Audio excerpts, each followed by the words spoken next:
My name is Naomi, 33 years old. I never told my husband I built a $300 million tech empire. He thought I was just a low-level data clerk, struggling to pay my phone bill. He invited me to a lavish family dinner to show me my place to remind me I was a nobody. But the moment I sat down and saw what he slid across the table, I realized it was time to let him hang himself with his own arrogance. Before I continue this story, let me know where you are watching from in the comments below. Hit like and subscribe if you have ever had to smile through the disrespect of people who have no idea who you really are. The private dining room at the Capitol Grill in downtown Austin smelled of roasted garlic, expensive red wine, and aged leather. I had rushed over right after a grueling board meeting, still wearing my plain beige cardigan over a simple black dress, perfectly playing the part of the exhausted clerical worker. At the center of the heavy oak table sat my husband of 4 years, Richard. Next to him was his mother, Beatrice, wearing an emerald green dress and dripping in costume jewelry she always pretended was vintage designer. Across from her was his younger sister, Audrey, busy taking selfies with a glass of champagne to post to her non-existent followers. Beside Audrey sat her husband, Malik, an incredibly sharp, composed African-American corporate lawyer, and genuinely the only person in this family with any actual intellect.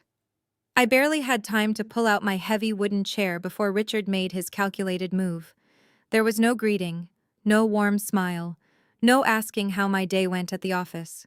He simply reached across the pristine white tablecloth and slid 2 items directly into my space. The first was the dinner bill, presented on a silver tray, displaying a grand total of $3,400. The second was a thick, professionally bound legal document with a bright yellow sticky note pointing to the signature line at the very bottom. I glanced at the bold black letters printed at the top of the crisp white page. Post-nuptial agreement. I slowly looked up. Richard was leaning back in his velvet-tufted chair, casually swirling a glass of champagne. A smug, insufferable grin was plastered across his face. He puffed out his chest and loudly announced to the table that he had officially been promoted to regional sales manager. His salary was finally bumping up to $95,000 a year. He delivered this mundane news as if he had just conquered the global market and rang the opening bell at the New York Stock Exchange. Then his tone shifted from boastful to cold and authoritative.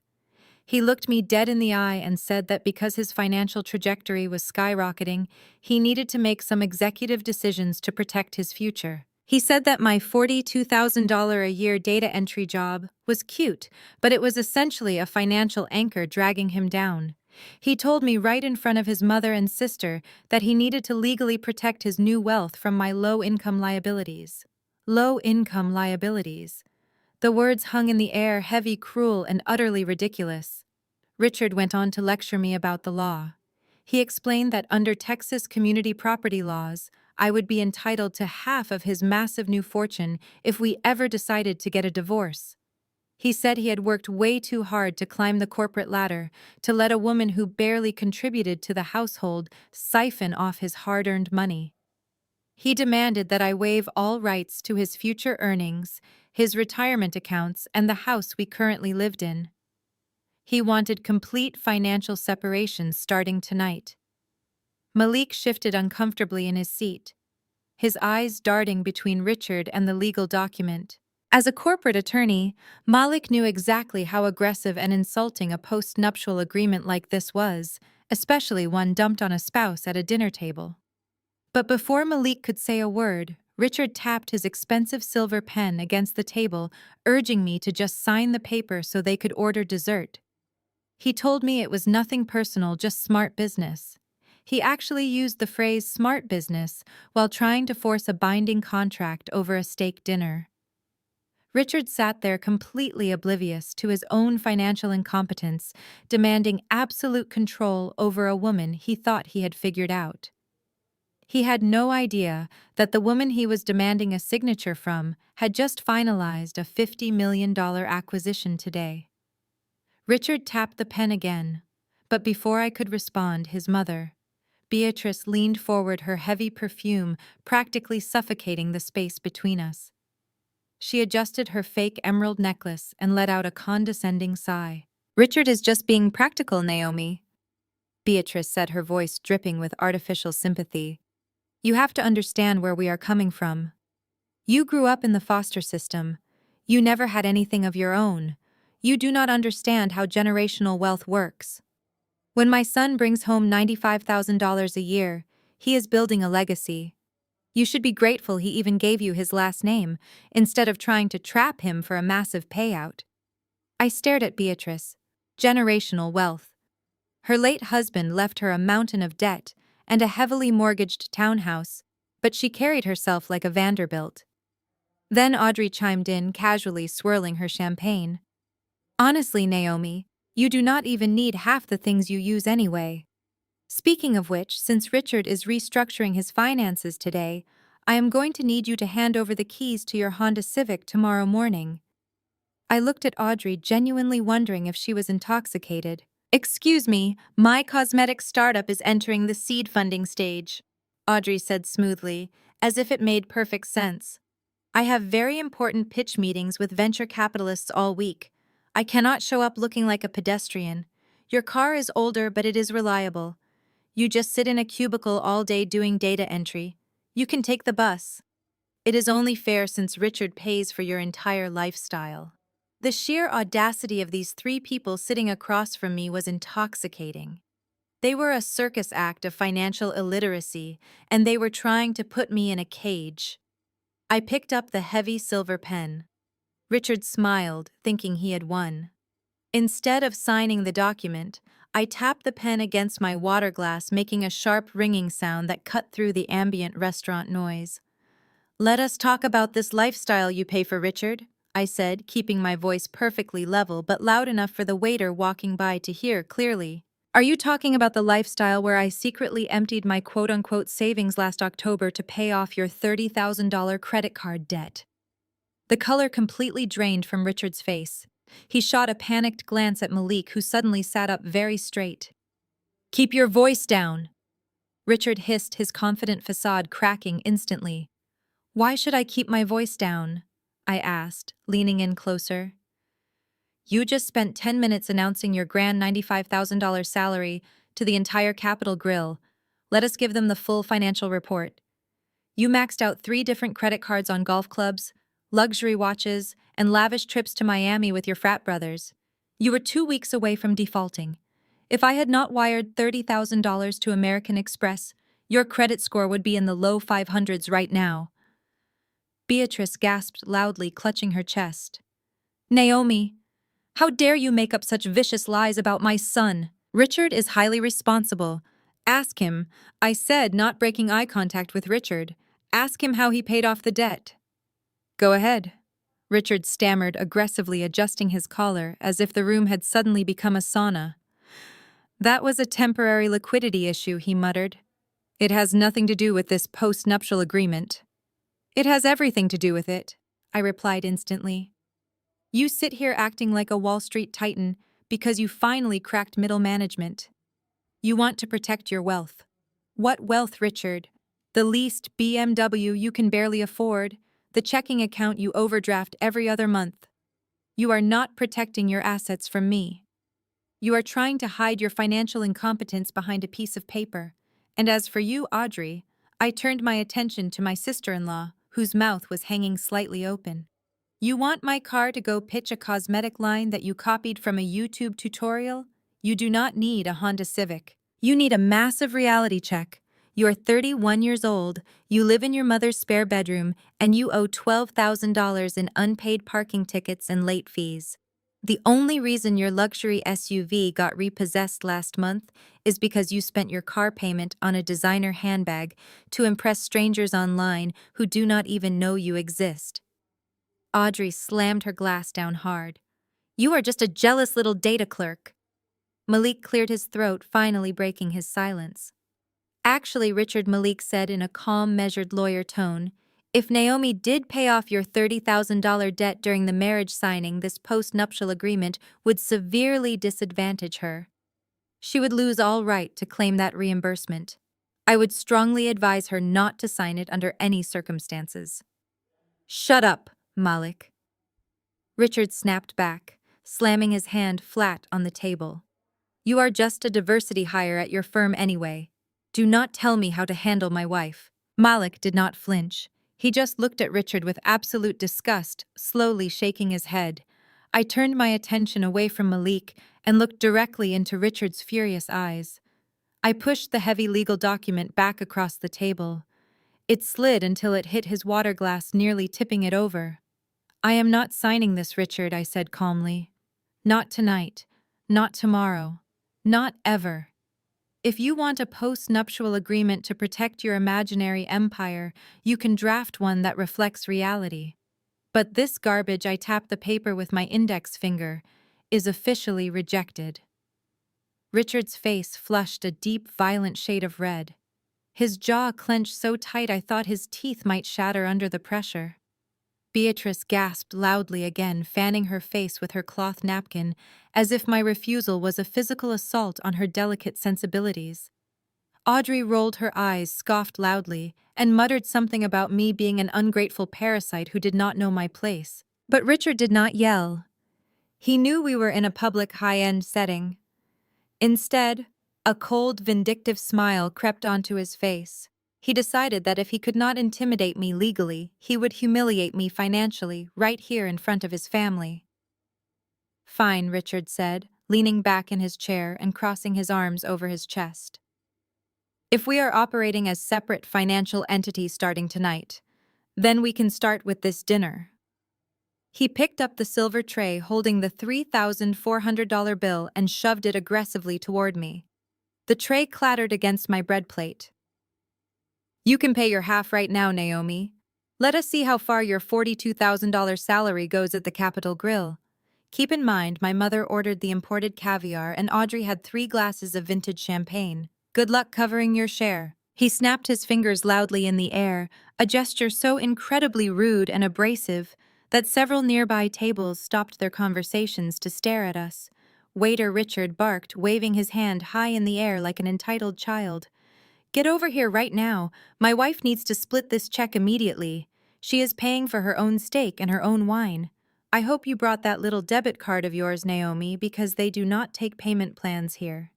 I did not reach for my purse. I did not break eye contact with him. I just sat there perfectly still, watching him unravel in his own arrogance. The regular waiter did not approach our table. Instead, the heavy oak doors near the wine cellar swung open, and the restaurant's general manager stepped out.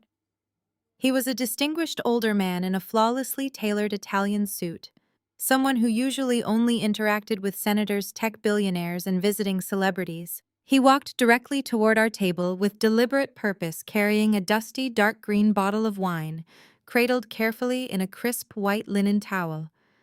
Richard puffed out his chest and adjusted his tie, assuming the manager was coming over to apologize for the delay in service or to thank him for his generous patronage. Ah, finally, Richard said loudly, gesturing to the silver tray. Listen, we need to split this bill immediately. My wife is going to put $1,700 on her card, assuming her bank does not decline it, and I will handle the rest on my gold card. The general manager completely ignored Richard. He did not even glance in his direction, treating my husband like an invisible nuisance. He stepped right past Richard's outstretched hand, smoothly moving to my side of the table. The manager offered a deep, respectful bow, the kind of absolute deference reserved for true royalty in the high-stakes hospitality industry. Good evening, boss, the manager said, his voice carrying a warm, professional reverence that commanded the entire table's attention. I apologize for the interruption during your family dinner. The partners from the New York venture firm just called the front desk. They wanted me to personally deliver this bottle of 1982 Chateau Margaux to your table. They said to tell you congratulations on closing the $50 million acquisition this afternoon, and they look forward to the board meeting on Monday morning.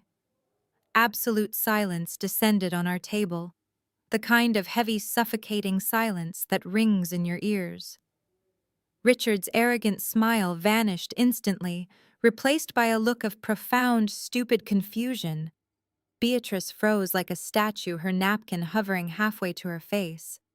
Audrey slowly lowered her smartphone, her jaw literally dropping open as she stared at the vintage bottle of wine that cost more than her entire cosmetic startup. "Thank you, Marcus," I said smoothly, my voice perfectly steady. "Please send the New York team my warmest regards, and please take care of this dinner bill for me, will you?" I reached into my small black clutch. I did not pull out a standard bank debit card or a basic credit card. I pulled out a solid titanium American Express Centurion card, the infamous black card, a piece of metal you cannot simply apply for. A card that requires spending millions of dollars a year just to be invited by the bank to hold it. The heavy titanium card made a sharp, distinct clack as I dropped it onto the silver tray right on top of Richard's post-nuptial agreement. Right away, Boss Marcus the manager said swiftly, picking up the tray and the titanium card without a second thought. "Please enjoy the wine and let me know if you need anything else at all."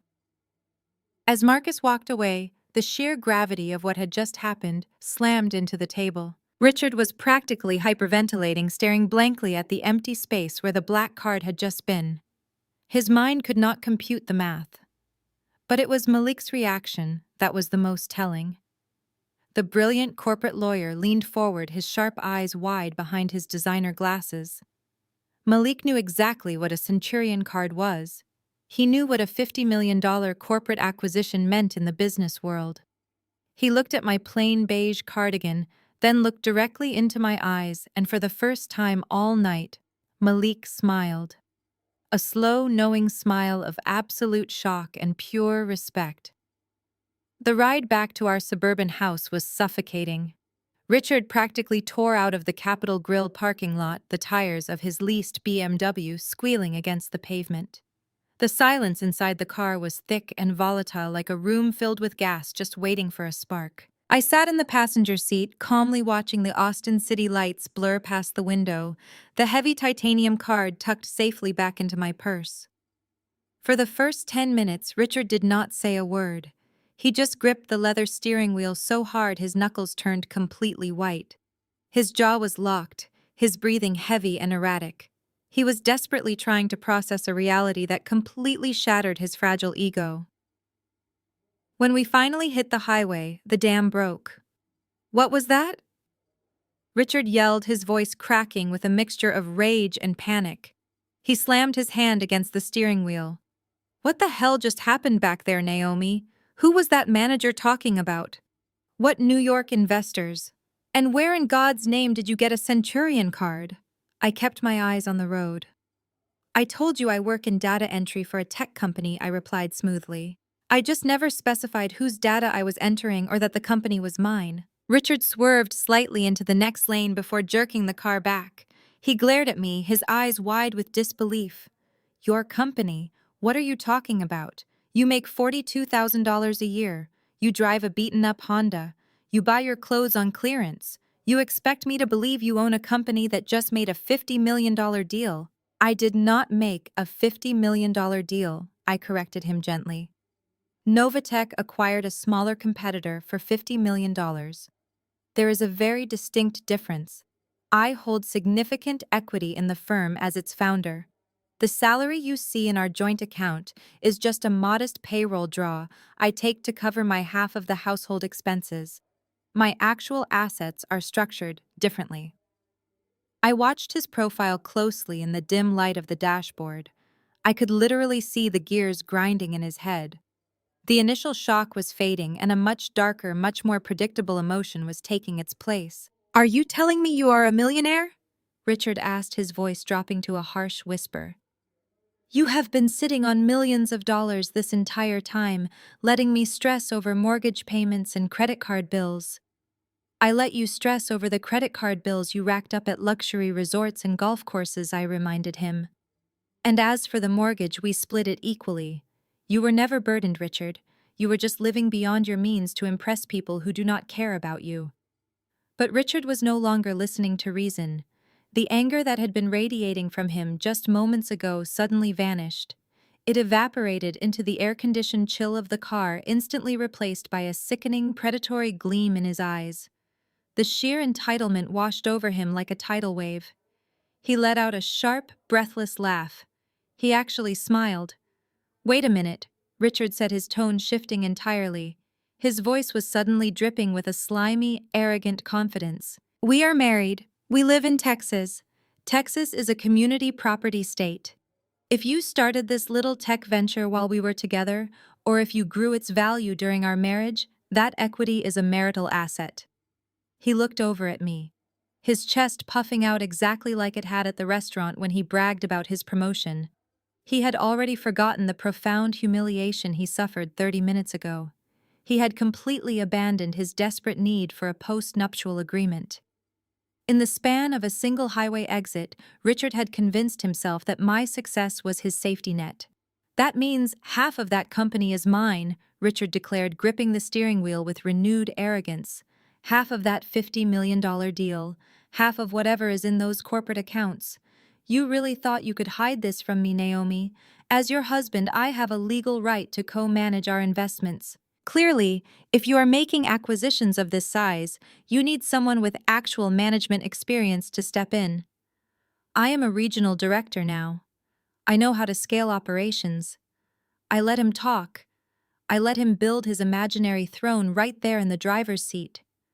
He was so blinded by his own greed that he genuinely believed he was about to step into a corner office at my company. He assumed I was an amateur who did not understand corporate structure or asset protection. He assumed I was still the quiet, compliant woman he had married. "We will talk about this more tomorrow," Richard said, pulling the car into our driveway. "We need to get my name on those account authorizations immediately. I am going to need to see the corporate charter." I unbuckled my seatbelt and stepped out of the car into the warm night air. I did not argue with him. I did not correct him. I just smiled, knowing exactly the kind of trap he was blindly walking into. I woke up the next morning at 6, dressed in my usual modest work attire, and poured a cup of black coffee. The house was quiet, but I knew the storm was coming.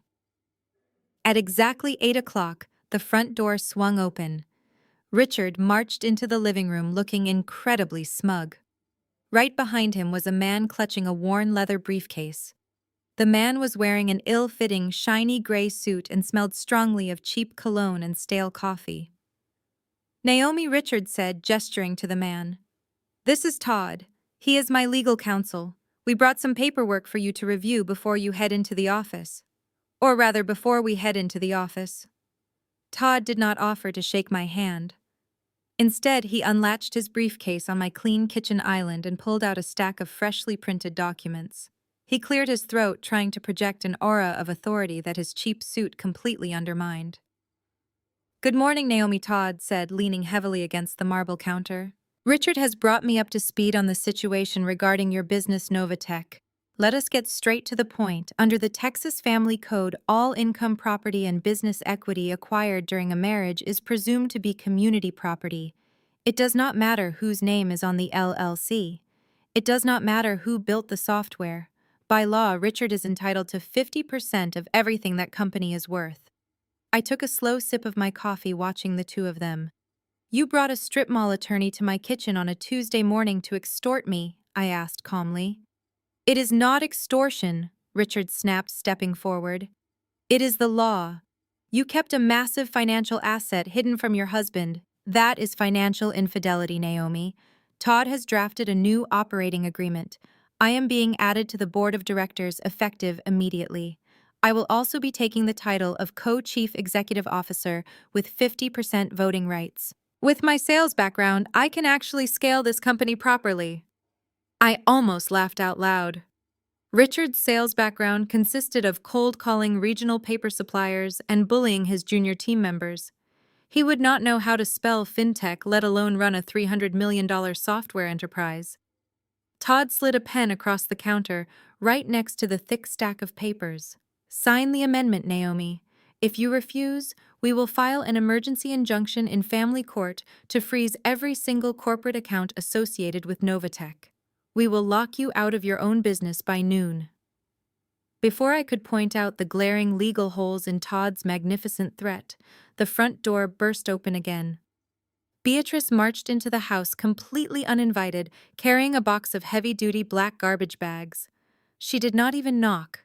She stomped her way straight into the living room, glaring at me with absolute contempt. "Is it done yet?"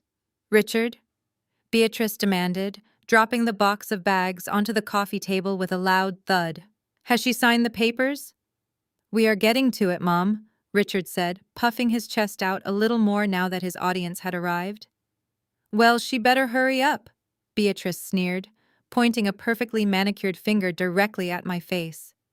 "You listen to me, Naomi. My son is offering you a very generous compromise. He is willing to step in and fix whatever mess you have made with this little tech project of yours. He is willing to elevate your status.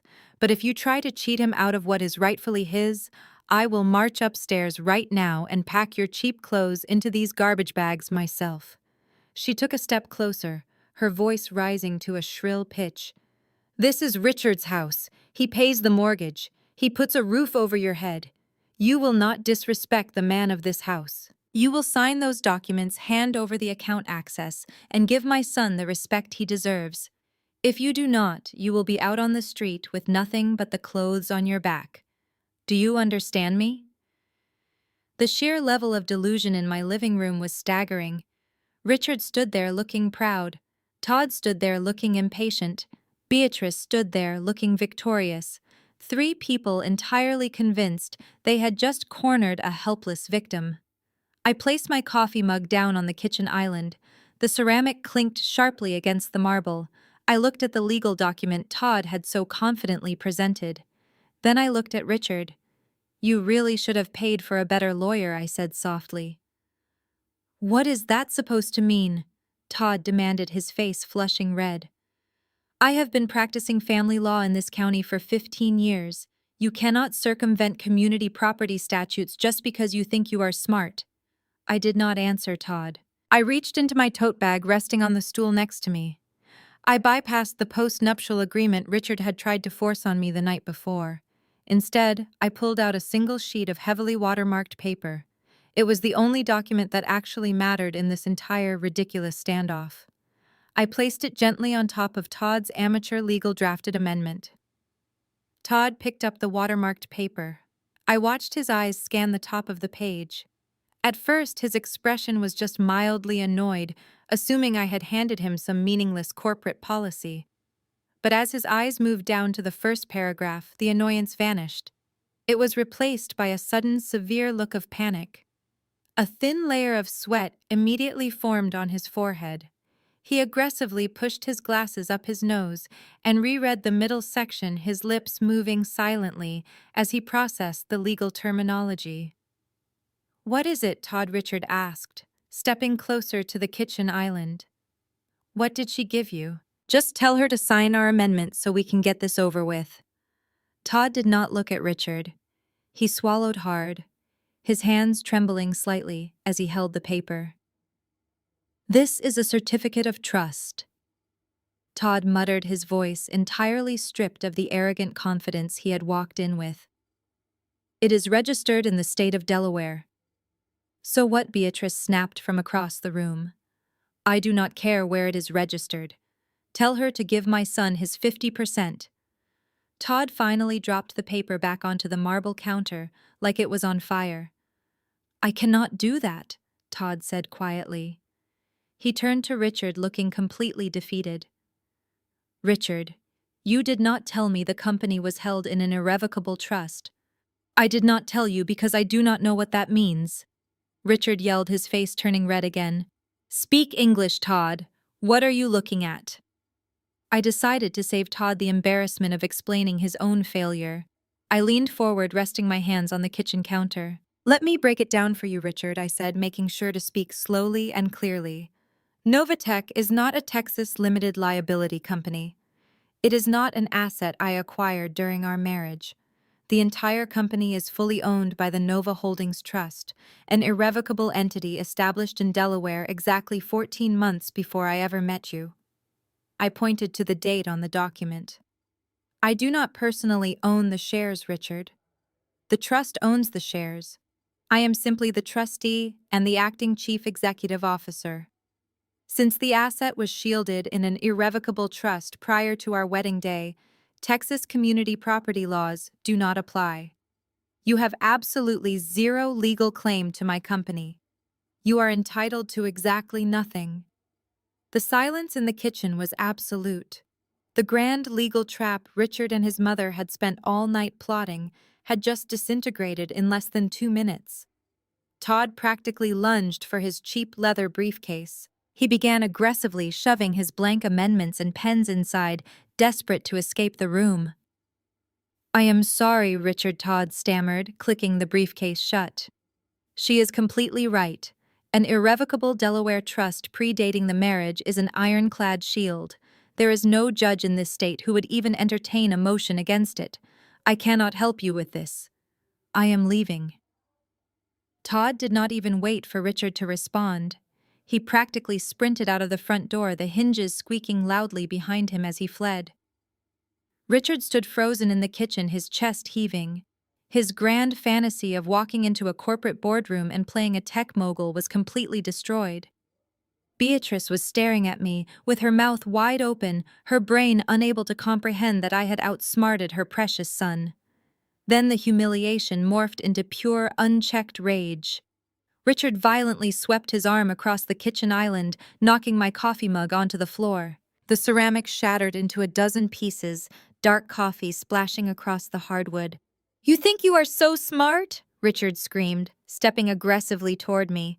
"You think you can just humiliate me and walk away? You hid millions of dollars from me. You lied to my face for years. You lied to yourself, Richard," I replied, not backing away an inch. "Get out!" Richard roared, his face contorted in anger. He grabbed the box of black garbage bags his mother had brought and threw it hard against the wall. "Get the hell out of my house right now. If I do not get a piece of your little company, then you do not get to live under my roof.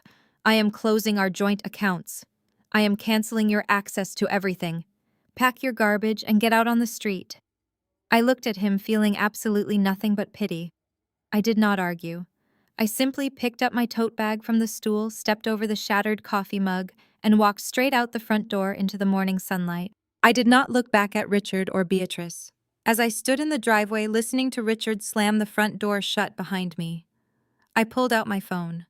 I opened a text thread with my executive assistant. "Hey, Sarah," I typed. "Richard just kicked me out. Go ahead and contact the property management firm. Tell them to execute the immediate eviction clause on the house." I hit send and smiled. Richard was so obsessed with throwing me out of his house he had completely forgotten that we were renters. And he had no idea that the anonymous corporate landlord who owned the property was actually a subsidiary shell company fully controlled by me. I walked down the quiet suburban street, the morning sun warming my face. I did not even make it to the end of the block before my phone buzzed with an automated alert from the bank. Richard had wasted absolutely no time. The notification flashed across my screen indicating a complete withdrawal of funds from our joint checking account. He had transferred exactly $4,112 into his personal savings. It was the account where my quote-unquote data entry salary was deposited. He thought he was leaving me destitute. He genuinely believed that draining $4,000 was the killing blow that would send me crawling back, begging for forgiveness and a roof over his head. I simply swiped the notification away, pulled up a rideshare app, and ordered a premium private car. 30 minutes later, the black luxury SUV pulled into the highly secured underground garage of a sleek high-rise in downtown Austin. The concierge nodded respectfully as I walked past the lobby toward the private residence elevator. I swiped an encrypted keycard and pressed the button for the top floor. The heavy steel doors opened directly into my actual home. It was a $4 million penthouse spanning 6,000 square feet, with massive floor-to-ceiling windows offering an unobstructed, breathtaking panoramic view of the Colorado River and the bustling Austin skyline. The space was immaculate and entirely mine, featuring imported Italian marble floors, a massive state-of-the-art chef's kitchen, and a private wraparound terrace overlooking the city. I had purchased this property under a blind trust 3 years ago. I kept it fully staffed, professionally cleaned, and maintained, using it only occasionally for high-profile investor meetings or when I needed a quiet place to work late in the city without Richard hovering over me. Now, it was my permanent sanctuary. I poured myself a glass of iced lemon water and sat down on the massive white leather sectional in the living room. That was when my phone started vibrating relentlessly. The screen lit up with dozens of missed calls and rapid-fire text messages from mutual acquaintances, distant relatives, and even a few of Richard's coworkers. I opened a social media app and instantly saw why the sudden influx of messages had occurred. Beatrice and Richard had launched a coordinated, incredibly vicious public smear campaign. Richard had posted a long, heavily dramatized status update, claiming he had just uncovered a massive web of lies. He painted himself as the devoted, hard-working husband who had just caught his deceitful wife trying to steal his newly acquired corporate wealth. He explicitly called me a gold digger, a manipulator, and a fraud, who had been secretly plotting to take half of his $95,000 salary in a divorce. Beatrice had commented on the post attaching a poorly lit, unflattering photo of me from last Thanksgiving. Her comment was a masterclass in toxic manipulation and playing the victim. She wrote an entire paragraph about how she had welcomed a troubled orphan into her loving home, treated me like her own daughter, and given me a family only for me to demand her son's hard-earned money the moment he got promoted to regional manager. She told her hundreds of followers that I had stormed out of their house in a jealous rage because Richard bravely refused to fund my lazy lifestyle anymore. Within an hour, the post had garnered dozens of comments from their equally judgmental friends, expressing fake sympathy and calling me every terrible name imaginable. Audrey even chimed in, posting a cryptic quote on her own page about cutting toxic parasites out of your life to make room for success. A normal person would have panicked. A normal person would have immediately posted a frantic defense, uploaded bank statements to prove their innocence, or angrily called a lawyer to draft a cease and desist letter. I did none of those things. I methodically took a high-resolution screenshot of every single defamatory post, every nasty comment, and every threatening direct message. Then I opened a highly secure encrypted messaging channel on my laptop and contacted David, the head of cybersecurity for Novatech. I instructed David to begin a comprehensive quiet sweep of Richard's entire digital footprint. I wanted a continuous monitor on his public posts, his IP addresses, and any digital activity related to the financial accounts we previously shared. Let them talk, I typed to David. Let them build a public narrative of how rich and successful Richard claims to be. Document everything. They are constructing a permanent paper trail of their own arrogance, and they do not even realize it. I closed the laptop and looked out over the sprawling city below. Richard thought he was destroying my reputation. In reality, he was just providing my aggressive legal team with a perfectly documented case of public defamation and malicious intent. He had taken his $4,000 and his fragile ego, completely unaware that the real game had just begun. While Richard and his mother were busy celebrating their petty theft and congratulating themselves on social media, Audrey was preparing for what she believed would be her coronation. I knew exactly where she was going that Tuesday morning because David, my head of cybersecurity, had already intercepted her digital calendar. Audrey had managed to secure a pitch meeting at Apex Ventures, one of the most prestigious venture capital firms in downtown Austin. What Audrey did not know, and what a simple corporate background check would have told her, was that Apex Ventures was a wholly owned subsidiary of Novatech. It was my firm. Audrey pulled up to the sleek glass-fronted Apex building in a rented luxury SUV, having maxed out yet another credit card just to make a grand entrance. She stepped out onto the pavement wearing an oversized white designer blazer, enormous sunglasses, and carrying a counterfeit luxury handbag stuffed with her poorly printed business plans. She strutted through the revolving glass doors like she was stepping onto a Hollywood red carpet, completely oblivious to the fact that the entire building was currently wired into my private security network. Sitting comfortably in my penthouse, I pulled up the live feed from the lobby security cameras and watched her spectacular display of arrogance unfold in real time. Audrey marched directly to the front reception desk, aggressively bypassing a line of two other casually dressed actual software engineers who were patiently waiting for their visitor badges. She slammed her knockoff handbag onto the pristine marble counter and pulled off her sunglasses with a dramatic rehearsed flourish. "I am Audrey," she announced loudly to the receptionist, a polite young man named Liam. "I am here for my 1030 seed funding pitch with the investment directors. Tell them the founder of Aura Cosmetics has arrived." Liam smiled professionally and asked for her identification to print a secure guest badge. Audrey scoffed, rolling her eyes as if the standard security request was a massive personal insult. She rummaged through her bag, complaining loudly about how ridiculous the protocols were for a very important guest. When Liam handed her the printed badge, she blatantly refused to clip it to her blazer, claiming it would ruin the aesthetic of her outfit. Instead, she tossed it carelessly into her purse. "You can go ahead and have someone bring me an iced oat milk matcha latte while I wait," Audrey instructed Liam, not asking, but demanding. "And make sure it is stirred properly. The last time I was at a firm like this, the interns were completely incompetent." Liam politely informed her that they did not have a barista on staff, but offered her complimentary sparkling water or coffee from the executive lounge. Audrey let out a heavy theatrical sigh, muttering something highly offensive about the pathetic lack of hospitality in the Austin tech scene.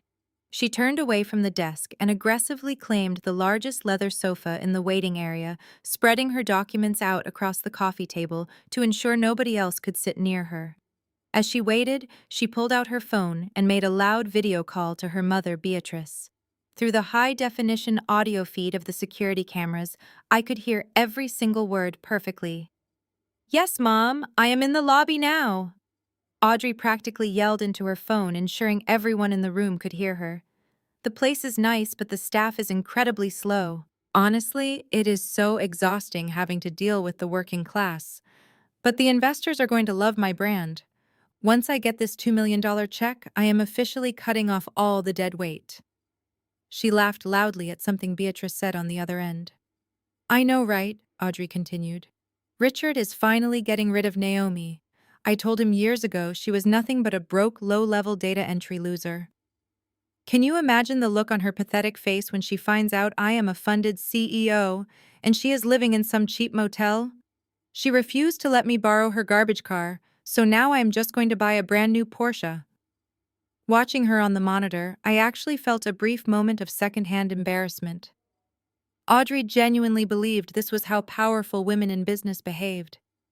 She had learned everything she knew about corporate leadership from reality television and fake lifestyle influencers. She thought that being a chief executive meant treating support staff like garbage, speaking loudly in quiet spaces, and projecting an aura of manufactured wealth.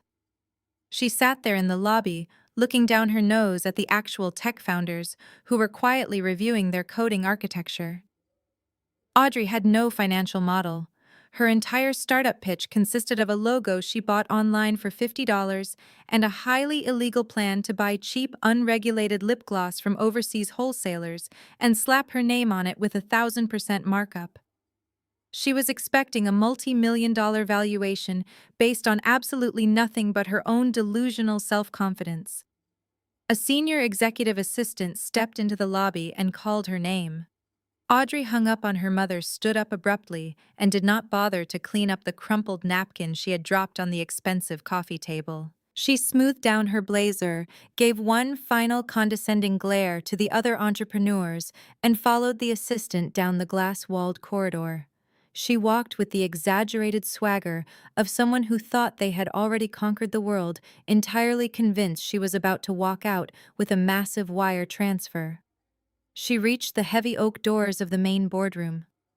She threw her shoulders back and pushed the doors open completely, unaware that the director sitting on the other side of that table reported directly to me. Through the high-definition camera mounted in the corner of the boardroom, I watched Audrey stride into the room. Sitting at the head of the massive mahogany conference table was David Caldwell, one of my most ruthless and effective investment directors. Caldwell had built his reputation on tearing apart weak business models and exposing fraudulent founders. He was not a man who tolerated foolishness, and he certainly did not care about Audrey's designer blazer or her inflated sense of self-importance. Audrey tossed her thick, glossy business plan onto the table and dropped into one of the plush leather chairs. Without waiting for Caldwell to introduce himself, she immediately launched into her rehearsed pitch. She began talking rapidly about how Aura Cosmetics was going to disrupt the beauty industry, claiming she had a unique vision that older, out-of-touch corporate executives simply could not comprehend. She bragged about her non-existent social media influence and demanded a $2 million seed round in exchange for a measly 10% equity stake. Caldwell did not pick up her business plan. He did not take any notes. He just sat there, his hands folded neatly on the table, letting her talk for exactly 3 minutes before he casually raised his hand to stop her. Miss Audrey Caldwell said, his voice entirely devoid of emotion. "Please stop talking. You are wasting my time, and quite frankly, you are embarrassing yourself." Audrey froze, her mouth still half open. I could see the immediate flash of indignation on her face. "Excuse me," she snapped, her tone instantly defensive. "You have not even looked at my financial projections. If you actually read the portfolio, you would see the exponential growth rate I have mapped out for the next 5 years." Caldwell reached over and tapped the screen of his sleek tablet. "I do not need to read your portfolio," he replied coldly. "Because I already read it 3 years ago when it was originally published by an independent beauty brand based out of Los Angeles. You copied their entire mission statement, their marketing strategy, and their operational timeline. You even copied the typographical errors on page 14. The color drained from Audrey's face, but she tried to recover, sitting up straighter and crossing her arms. "That is an industry-standard template," she lied smoothly. "Everyone uses it. My product formula is what makes the brand valuable. Your product formula is a generic, unregulated chemical compound, mass-produced in a factory that currently faces multiple international labor violations." Caldwell countered without missing a beat. "You plan to import wholesale lip gloss for 30 cents a unit and rebrand it for $35. That is not a business model. That is a liability waiting to be sued by the Federal Trade Commission. Apex Ventures funds innovators. We do not fund lazy vanity projects built on plagiarism and cheap imported plastic." Audrey was trembling now. The reality of the situation was crashing down on her, but her bruised ego refused to accept defeat. She stood up, her chair scraping loudly against the hardwood floor. "You people are arrogant and completely blind," she yelled, pointing a finger at Caldwell. "You have no idea who you are talking to. My brother is a very powerful regional director. My family has money. We do not need your pathetic little firm. I am going to make sure everyone in the Austin tech scene knows exactly how unprofessionally I was treated here today." Caldwell did not even blink. He leaned back in his chair and offered a tight, pitying smile. "I highly doubt you will be telling anyone about this meeting," he said calmly. "In fact, I suspect you are going to want to forget you ever walked into this building." "What is that supposed to mean?" Audrey demanded, her voice shrill with panic. Caldwell picked up a laser pointer from the table and aimed it at the frosted glass wall behind him. The glass instantly turned transparent, revealing a massive illuminated corporate hierarchy chart that displayed the firm's holding structure. "You see," Miss Audrey Caldwell explained, his voice echoing clearly through the security feed, "Apex Ventures does not operate independently. We are a subsidiary. We are entirely funded, directed, and owned by a corporate parent. If you had bothered to do even 5 minutes of actual market research, you would have seen our public disclosures." Audrey turned her head and looked at the wall. I watched her eyes trace the lines on the chart, moving from the Apex Ventures logo up to the top tier of the corporate structure. There, displayed in bold silver lettering, was the logo for Novatech. And directly beneath it, listed as the sole founder and chief executive officer, was my name. Naomi. The silence in the boardroom was absolute. Audrey stared at the wall as if it were a ghost. Her designer knockoff bag slipped from her shoulder and hit the floor with a dull thud. The sheer magnitude of her mistake finally broke through her delusion. She had just spent the last hour insulting the staff, bragging about her brother stealing my money, and begging for $2 million from a company that belonged entirely to the woman she had spent years bullying. "I believe we are done here," Caldwell said, dismissing her with a wave of his hand. "Security will validate your parking on the way out." Audrey did not say another word. She could not. She grabbed her bag with trembling hands, spun around, and practically ran out of the boardroom. Through the cameras, I watched her sprint across the lobby, tears streaming down her face, entirely shattered by the weight of her own profound humiliation. Sitting in my penthouse, I took a quiet sip of my lemon water and smiled. The dominoes were finally starting to fall. While Audrey was running out of my corporate lobby in tears, Richard was back at the suburban house spiraling into a full-blown panic. The $4,000 he had stolen from our joint checking account was already vanishing. He had a leased luxury car, a mortgage he could no longer split, and a mountain of personal credit card debt. His grand fantasy of stepping in as the co-chief executive officer of my company had been crushed by the Delaware Trust. He needed massive capital immediately to keep up his wealthy facade, and his desperation was turning him reckless. Sitting in my penthouse, I received another high-priority alert from David, my head of cybersecurity. The monitoring software we had discreetly tied to Richard's home network was lighting up. Richard had dug my old external backup drive out of a storage box in the hall closet. He plugged it into his computer. It was an obsolete drive I had used years ago, mostly containing outdated tax returns and early meaningless corporate filings. But Richard was not looking for business strategies. He was looking for a back door. And unfortunately for him, he found one. David watched Richard's screen remotely as my husband discovered an old, unencrypted digital signature file buried in a folder from 4 years ago. I watched the live logs as Richard's web search history shifted from angry rants about divorce laws to high-risk commercial lenders. He downloaded a massive commercial loan application from an aggressive out-of-state bank. He was filling out the paperwork to secure a $2 million commercial line of credit against Novatech's corporate assets.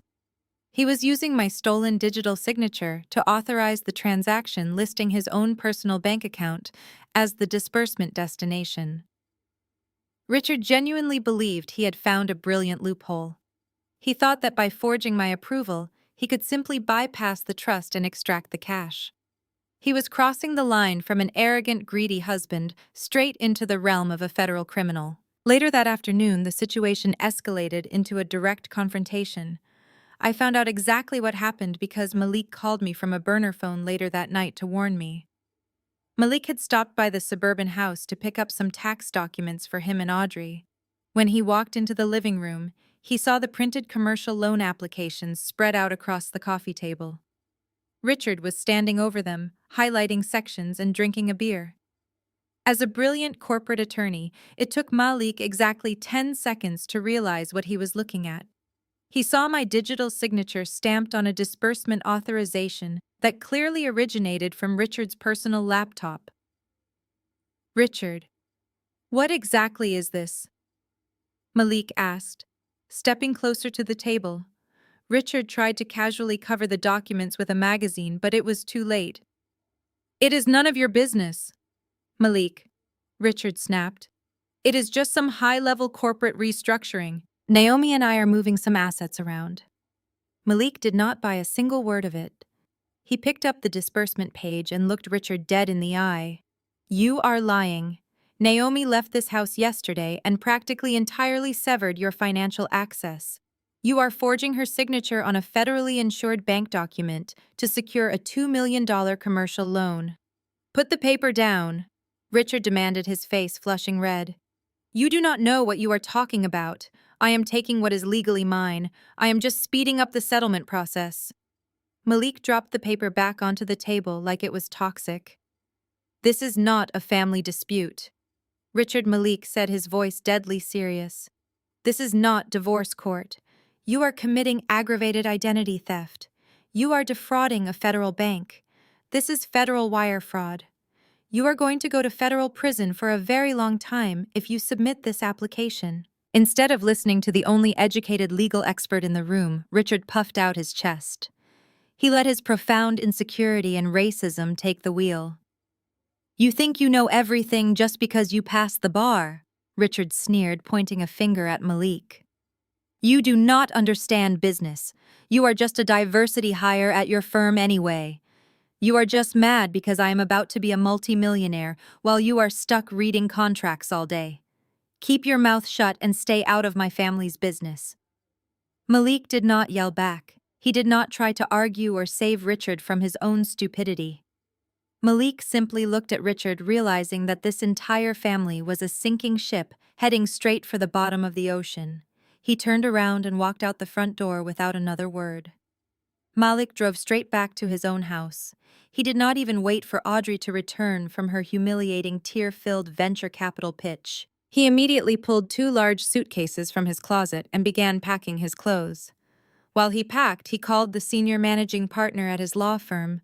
He explained the situation and initiated an emergency expedited divorce proceeding against Audrey.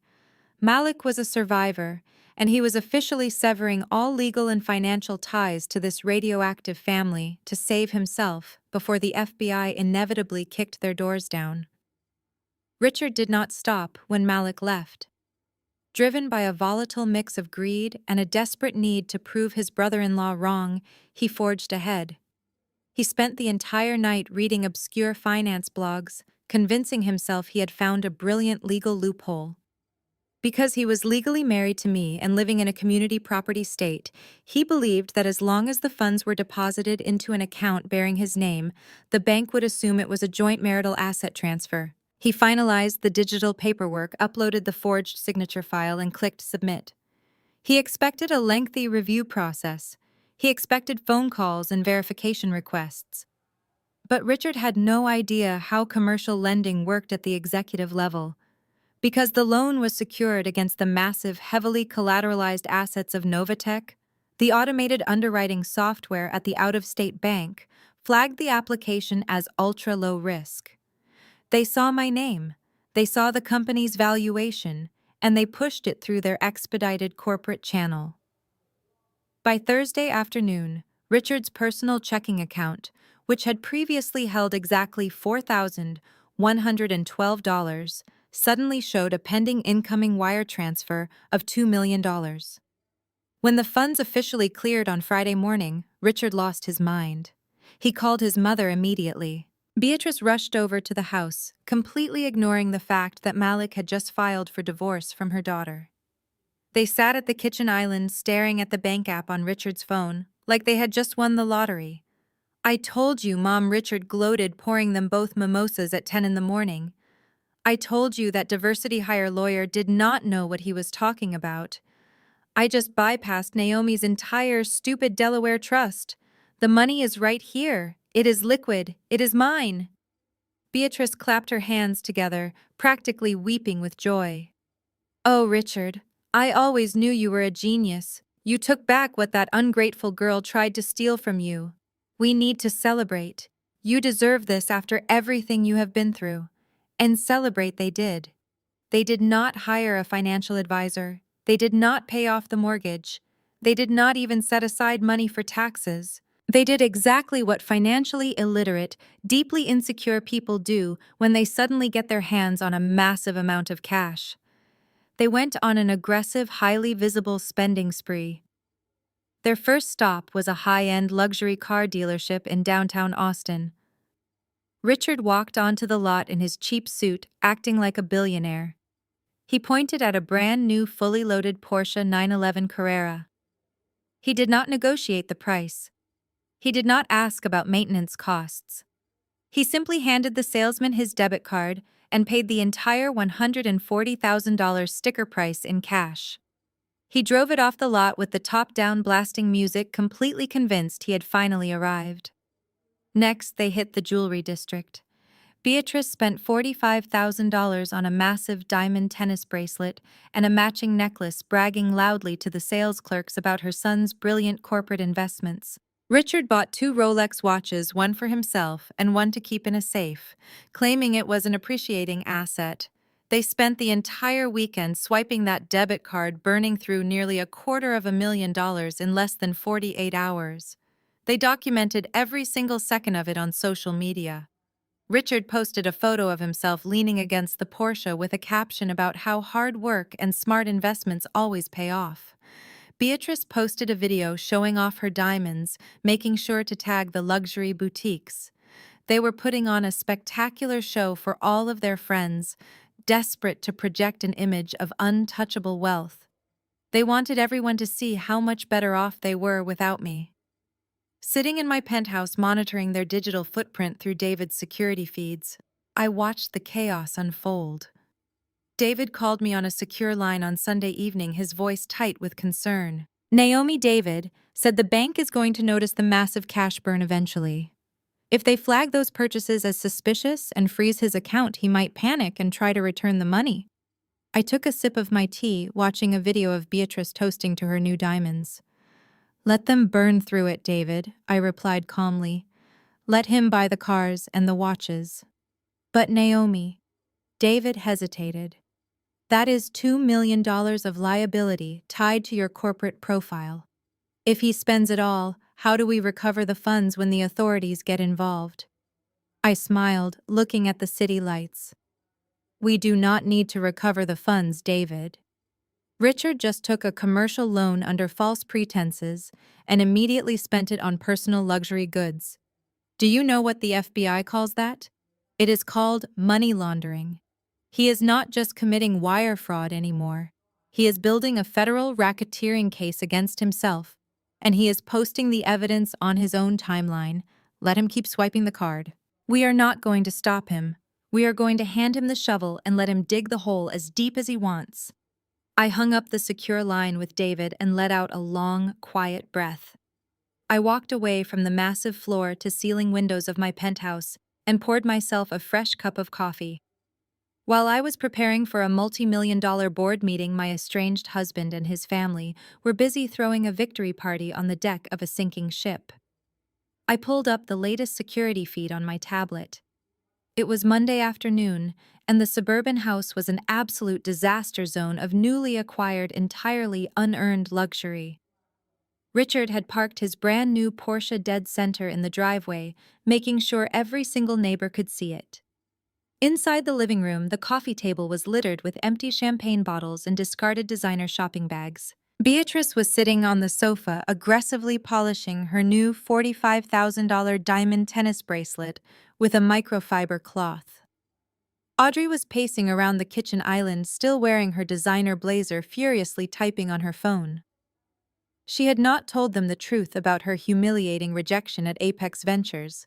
Instead, she had spun a ridiculous lie, claiming she had walked out of the meeting because the venture capitalists were too intimidated by her brilliant vision. Suddenly, the front doorbell rang. Audrey huffed, tossing her phone onto the marble counter, and stomped over to the front door.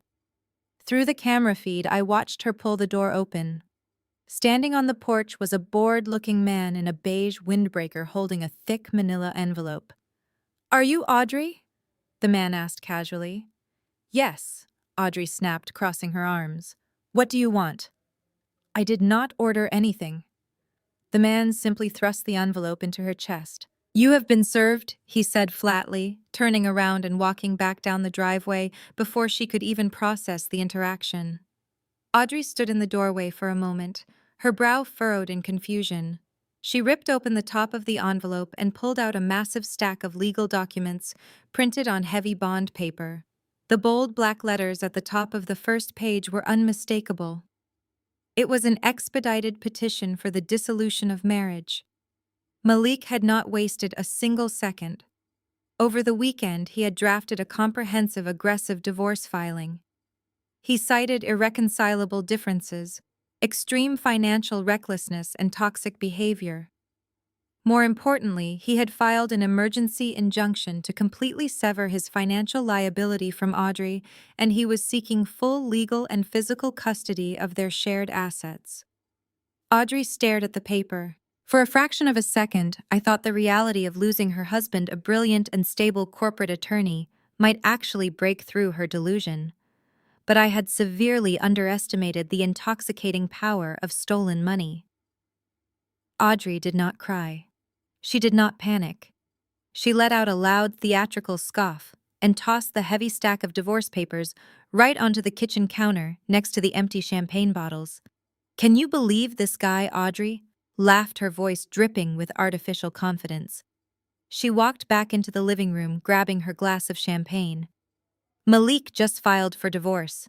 He actually sent a process server to the house like some kind of dramatic movie character." Beatrice stopped polishing her diamonds and looked up, an expression of pure disgust crossing her face. "I knew it," Beatrice declared, waving her hand dismissively. "I always knew that man was holding you back, Audrey. He is entirely too rigid. He never supported your cosmetic brand, and he never understood how this family operates. You are a founder now.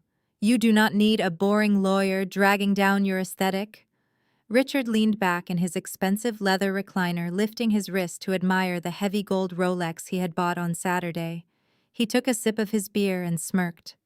"Malik is just intimidated by our success," Richard proclaimed, completely oblivious to the fact that his quote-unquote success was actually federal wire fraud. "He saw that I was stepping up to take control of the family finances. He saw the $2 million hit my account, and his fragile ego could not handle it. He knows he will never make that kind of money reading contracts. Good riddance, we do not need him." "But what about your seed funding?" Beatrice asked, looking at Audrey. "If Malik is cutting off his bank accounts, how are you going to launch Aura Cosmetics?"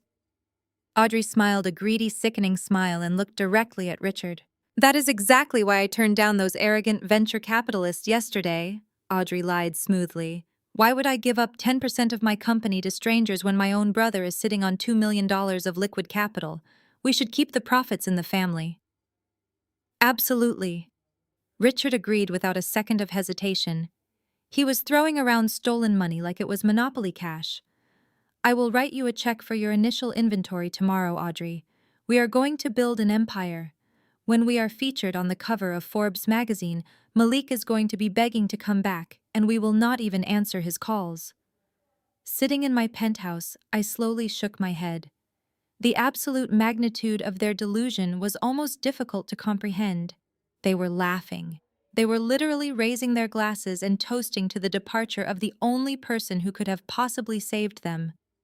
Malik was a seasoned corporate lawyer. When the FBI and the Securities and Exchange Commission eventually kicked down Richard's door, Malik was the only defense attorney in their entire network who possessed the skills to negotiate a federal plea deal. And they had just cheered as their only lifeboat sailed away, leaving them completely alone on a ship that was already sinking straight to the bottom. Monday morning arrived with the crisp efficiency I loved about the tech industry. I walked into the secure boardroom on the top floor of the Novatech headquarters. David, my head of cybersecurity, was already seated at the massive glass table. Next to him were two very nervous-looking executives from the commercial bank's elite fraud division. They had flown in from out of state on a red-eye flight the moment David alerted them to the compromised $2 million commercial loan. The senior bank executive, a balding man named Harrison, was sweating through his expensive suit. He immediately opened his laptop and began aggressively typing. Miss Naomi, Harrison stammered, "We have verified the unauthorized wire transfer. Your husband utilized a forged digital signature to bypass our automated underwriting. We are prepared to freeze his personal accounts immediately and contact local Austin law enforcement to retrieve the remaining funds." I sat down at the head of the table and folded my hands. "You will do no such thing, Harrison," I said calmly. Harrison stopped typing and stared at me in disbelief. "Excuse me. He is currently liquidating our bank's capital to buy luxury vehicles and jewelry. We have a fiduciary duty to halt the bleed. If you freeze his accounts right now," I explained, "Richard will immediately claim ignorance.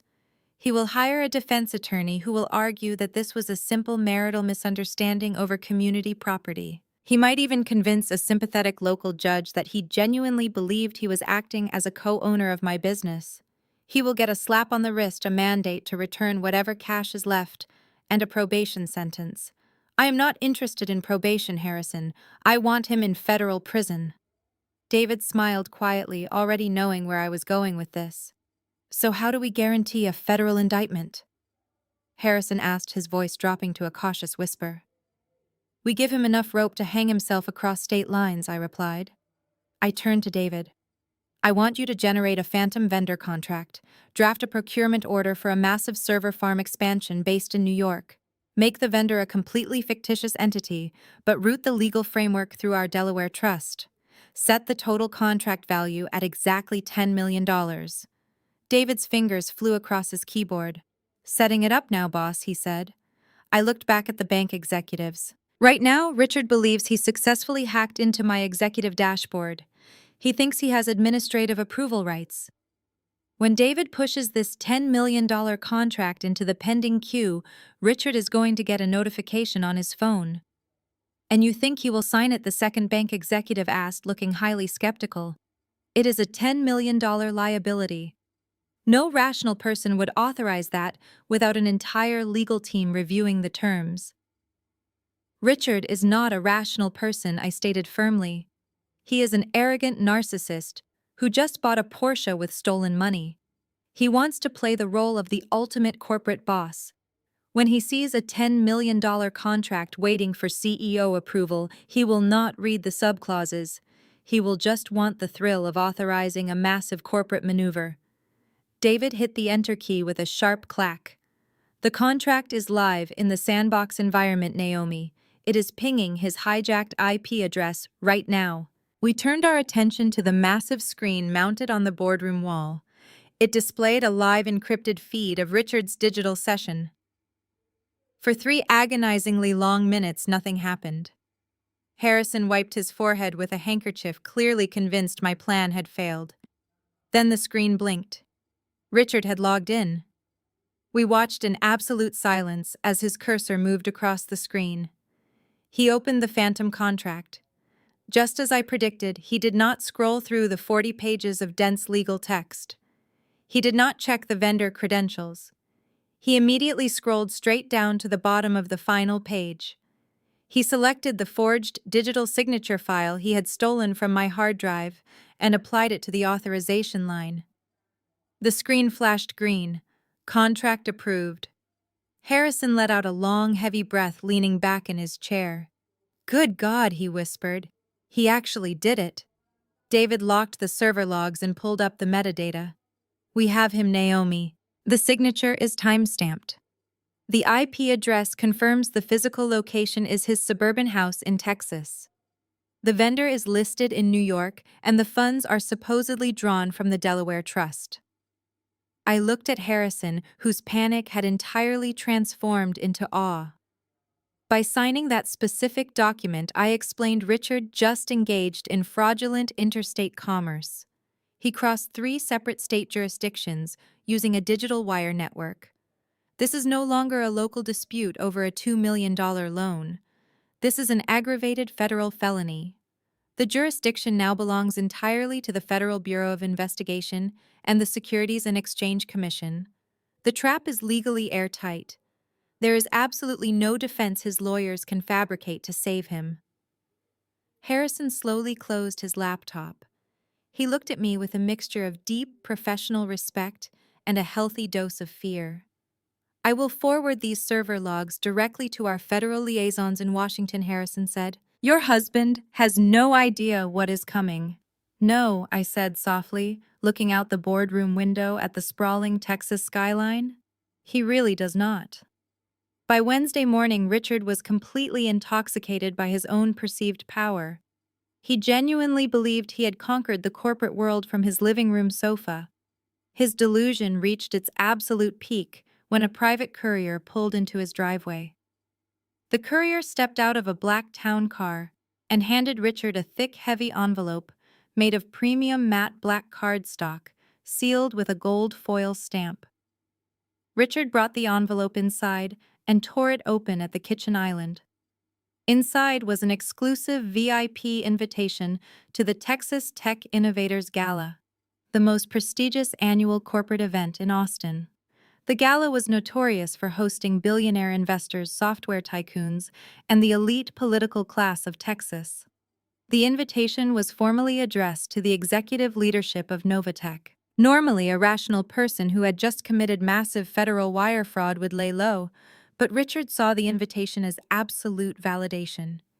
In his twisted, arrogant mind, he connected the invitation directly to the $10 million contract he had signed the day before.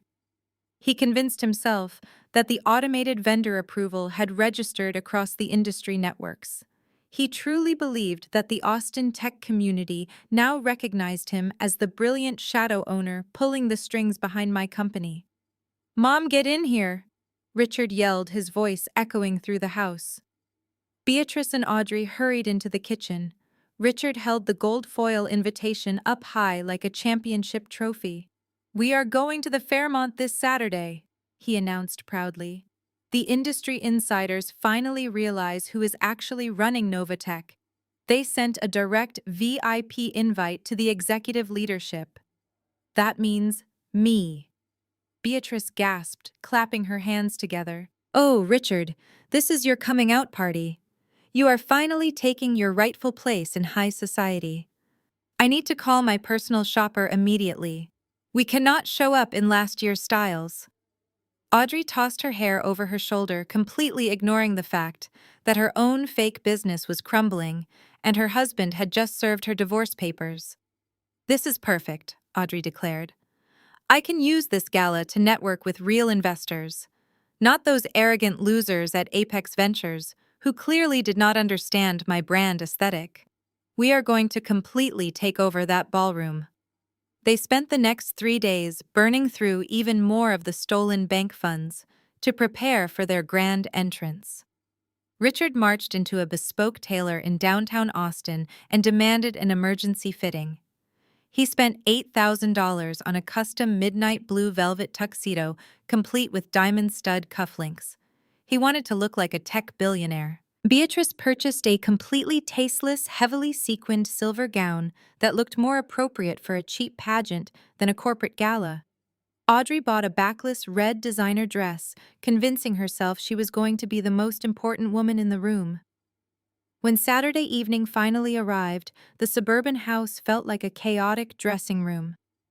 They drank expensive champagne, hyping each other up, entirely oblivious to the massive federal trap waiting to snap shut on their necks.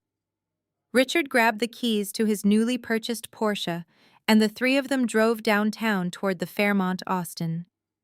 As they pulled up to the grand entrance of the hotel, the scene was exactly what Richard had dreamed of. The driveway was lined with luxury vehicles, valets were rushing back and forth. Photographers were snapping pictures of local celebrities and tech founders stepping onto the red carpet. Richard handed his keys to the valet with an arrogant smirk, slipping the young man a crisp $100 bill, just to look important. He adjusted his velvet lapels, waiting for his mother and sister to step out of the car. The flashing lights of the cameras reflected in his eyes. He felt invincible. Before stepping onto the red carpet, Richard pulled his phone from his pocket. He wanted to make sure his victory was absolute. He wanted to twist the knife into my side one last time. He opened our text thread, completely ignoring the fact that I had not spoken to him in days. "Hey, Naomi." Richard typed, his fingers moving quickly. "I hope you are sitting in your miserable little rental apartment tonight. I just arrived at the Texas Tech Innovators Gala. They invited the real executive leadership of your company to sit at the VIP tables. You should probably pull up the live stream online. I want you to watch very closely to see who the real boss is. I will make sure to smile for the cameras while I take over your little project." He hit send, dropped the phone back into his pocket, and offered his arm to his mother.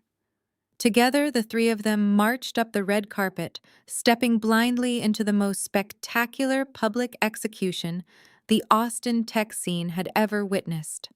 The grand ballroom of the Fairmont Austin was a masterclass in understated elegance, a stark contrast to the loud, unearned arrogance of the three people currently marching through its massive mahogany doors. The room was vast, accommodating over 1,000 of the most influential figures in the Texas technology sector. Crystal chandeliers cast a warm golden glow over a sea of perfectly tailored tuxedos and designer evening gowns. A live string quartet played classical arrangements of modern pop songs in the corner, barely audible over the steady hum of high-level networking. This was a room where multi-million-dollar deals were finalized over casual sips of vintage champagne, a room filled with people who possessed actual generational wealth and real industry power. And then there was Richard.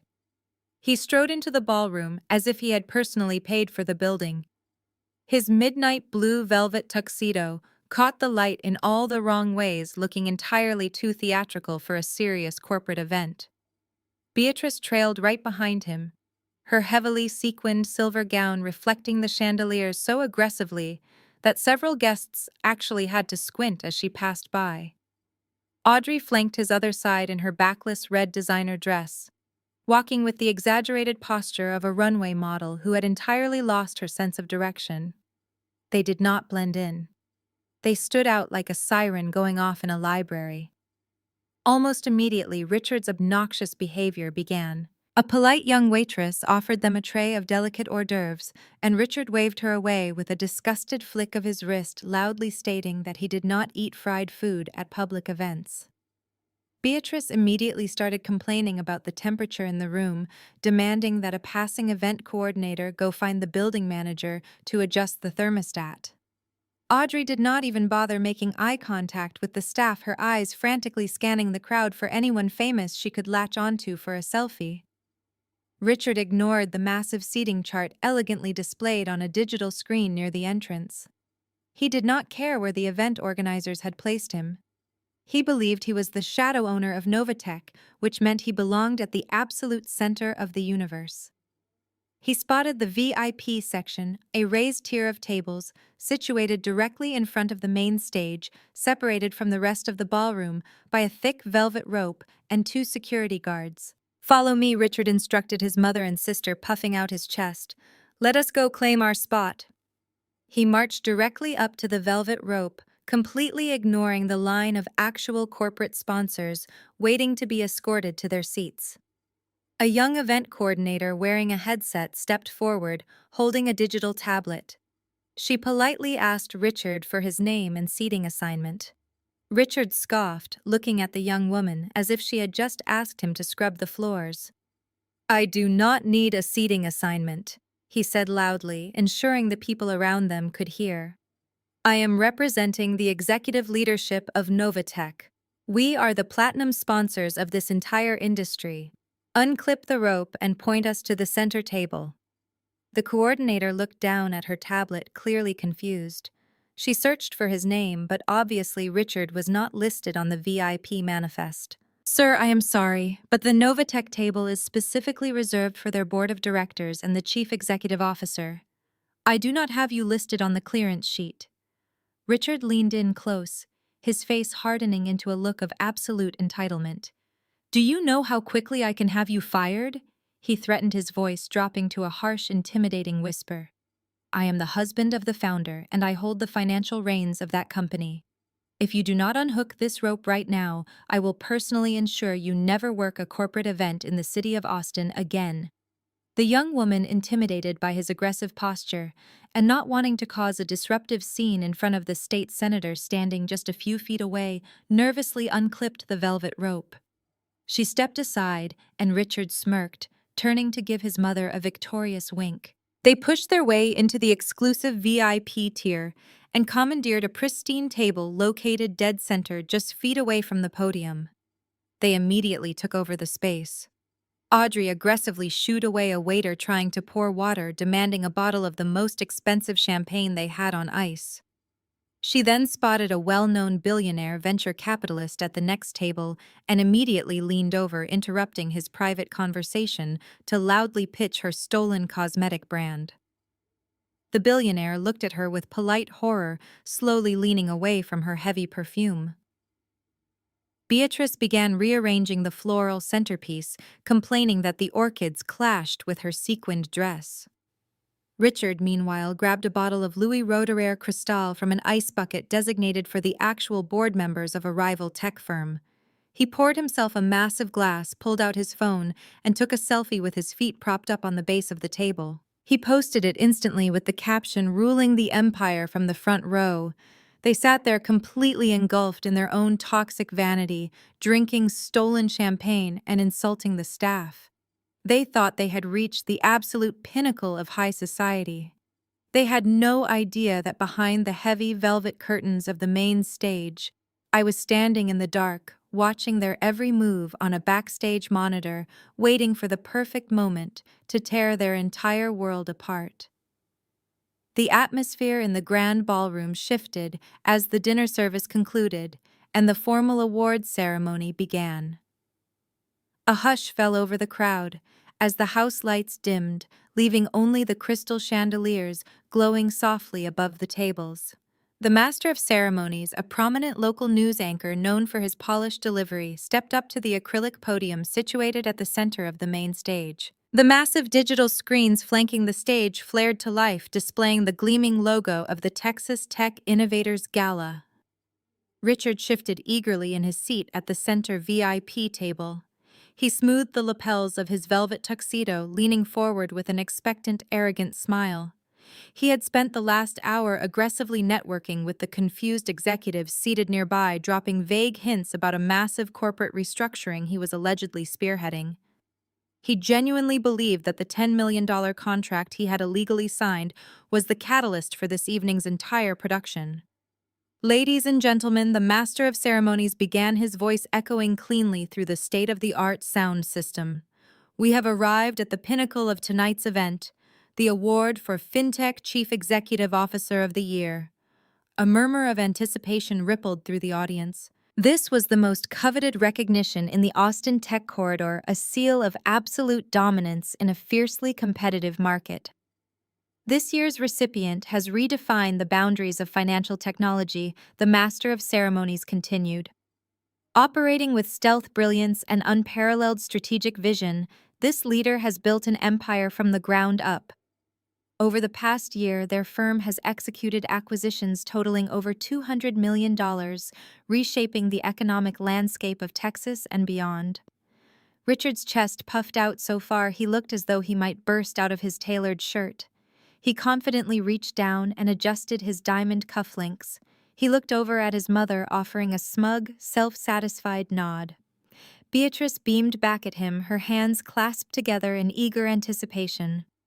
Audrey stopped pretending to text and sat up straight, fully prepared to bask in the reflected glory of her brother's impending announcement. Richard actually placed his hands on the armrests of his chair, ready to stand up and graciously accept the applause of the billionaires surrounding him. "Tonight we honor a visionary who proves that true power does not need to be loud to be absolute," the master of ceremonies declared, his voice rising in volume. "Ladies and gentlemen, please direct your attention to the stage and join me in welcoming the founder and chief executive officer of Novatech." Richard began to push himself out of his chair, a triumphant grin locked onto his face. "Please welcome the master of ceremonies," shouted over the rising applause Naomi. The name echoed through the massive ballroom. "Naomi." Richard froze. He was halfway out of his chair, his body suspended in a posture of arrogant anticipation that instantly dissolved into absolute paralyzing horror.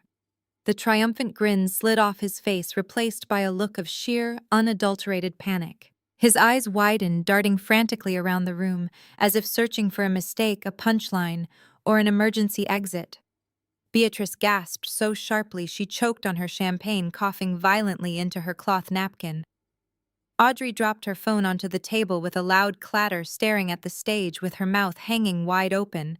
The heavy velvet curtains at the back of the stage parted. I stepped out of the shadows and walked directly into the blinding spotlight. I was not wearing a plain beige cardigan. I was not the quiet, exhausted data clerk they had berated at a steakhouse just a week ago. I was wearing a breathtaking, custom-tailored emerald silk gown that commanded the attention of every single person in the room. My hair was styled flawlessly, and I wore a simple, elegant diamond necklace that cost more than Richard's entire fraudulent car collection. I was not alone. Flanking me were two massive, highly trained corporate security contractors wearing dark suits and earpieces projecting an aura of absolute, untouchable authority. The ballroom erupted into thunderous applause. Billionaires, venture capitalists, and industry titans rose to their feet, offering a standing ovation for the woman who actually controlled the market they were all trying to dominate. I walked slowly toward the podium, my heels clicking sharply against the polished stage floor. I stopped at the microphone and looked out over the sea of faces. I did not look at the cameras. I did not look at the master of ceremonies. My eyes locked immediately onto the center VIP table, located just 20 feet away from where I stood. I looked directly down at Richard. He was still half standing, frozen in terror, his face completely drained of color. He looked small, pathetic, and entirely broken. The realization of what he had done, who he had stolen from, and the trap he had blindly walked into was crashing down on him all at once. He was not a tech titan. He was just a terrified criminal standing in a velvet tuxedo. I smiled. A slow, chilling smile that promised absolute destruction. I leaned forward, my lips grazing the microphone. "Good evening, Austin," I said, my voice projecting clearly over the fading applause. "It is truly an honor to be recognized tonight. Building an empire requires a specific kind of ruthlessness. It requires you to carefully identify your liabilities and then without hesitation eliminate them completely. When you build something from the ground up," I continued, my voice steady and echoing through the silent room, "you learn very quickly that the greatest threats to your organization do not come from rival competitors. They do not come from market fluctuations or economic downturns. The greatest threats come from the inside. They come from the people you mistakenly allow into your inner circle." I kept my gaze locked onto Richard. A single bead of sweat rolled down his temple, catching the glare of the spotlight. He swallowed hard, his throat bobbing visibly. "In the financial technology sector, we talk a lot about trust," I said, pacing slowly across the stage. "We talk about secure partnerships. We build multi-million-dollar infrastructures entirely dedicated to verifying authenticity. But what happens when the entity faking the credentials is sitting at your own dinner table? What happens when a supposed partner decides that your years of sacrifice, your late nights, and your intellectual property are simply a piggy bank for their own unearned luxury?" The audience remained completely captivated. To the venture capitalists and state senators in the room, my speech sounded like a profound, hard-hitting metaphor about corporate espionage and the fierce realities of leadership. They nodded along, completely unaware that they were watching a live execution. But at the center VIP table, the atmosphere was suffocating. Beatrice had covered her mouth with both hands, her sequined gown suddenly looking like a cheap costume. Audrey was staring down at her empty plate, too terrified to even look up at the stage. "Some people," I said, leaning back into the microphone, "believe that proximity to power is the same thing as possessing power. They believe that if they simply put on a velvet tuxedo and demand a seat in the VIP section, the world will magically bow to their delusions. They mistake kindness for weakness, and they mistake silence for ignorance." Richard's hands were trembling so violently that the ice in his stolen glass of champagne clinked loudly against the crystal. He was trapped. He could not run without creating a massive scene, and he could not stay without being completely destroyed. But in our industry, ignorance is no longer an option. I stated, my tone shifting from philosophical to razor-sharp. In the digital age, transparency is absolute. Every action leaves a permanent footprint. Every lie generates a data point, and every theft leaves an undeniable trail of evidence. I reached into the hidden pocket of my emerald silk gown and pulled out a small matte black presentation remote. I held it up so the stage lights caught it. "For the past week, I have been dealing with a rather severe internal security breach," I announced. The audience leaned forward, the casual networking murmurs stopping entirely. A bad actor attempted to bypass the security of the Nova Holdings Trust. They believed they had found a loophole to drain our corporate capital. I think it is only fair that I share the anatomy of this fraud with the brightest minds in Texas as a cautionary tale of what happens when arrogance outpaces intelligence. I clicked the remote. The massive jumbotrons flanking the stage instantly shifted. The glowing gala logos vanished. In their place, a highly detailed, brilliantly illuminated split-screen display appeared towering 30 feet high for the entire ballroom to see. A collective gasp rippled through the front rows as the guests processed what they were looking at. On the left side of the screen was a high-resolution scan of a commercial loan application. I used the laser pointer integrated into my remote to circle the total disbursement amount at the top. $2 million. I moved the laser down to the bottom of the page, illuminating the digital authorization line. As you can see, I narrated my voice echoing like thunder. This is a finalized commercial loan drawn against the heavily collateralized assets of my firm. And right there at the bottom is my digital signature. But I did not sign this document. In fact, I was nowhere near a computer when this authorization was processed. I clicked the remote again. The right side of the screen populated with lines of bright green server data network, routing protocols, and timestamps. This I gestured to the data is the back-end server log from the exact moment that loan was approved.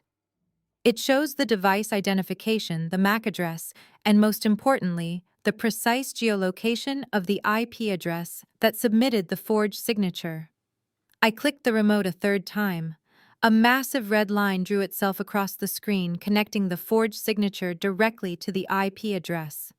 The address did not belong to a corporate office. It belonged to a residential internet service provider in a specific suburban neighborhood of Austin.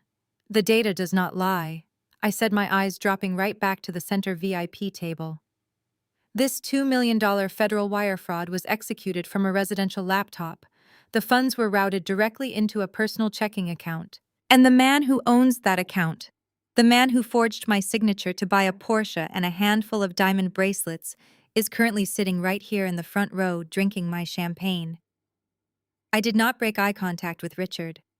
The silence in the room was so profound that you could hear the subtle hum of the stage equipment. I leaned closer to the microphone. "Stand up, Richard," I said, my voice echoing off the high ceilings. He did not move.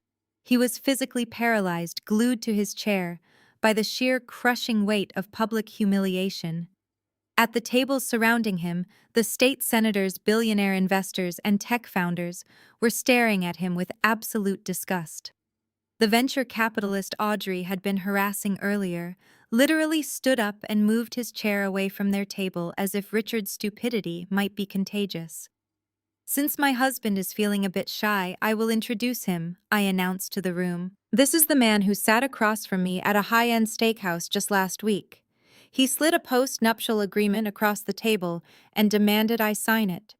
He loudly declared that his brand-new $95,000 a year middle management salary needed to be legally protected from my quote-unquote low-income liabilities."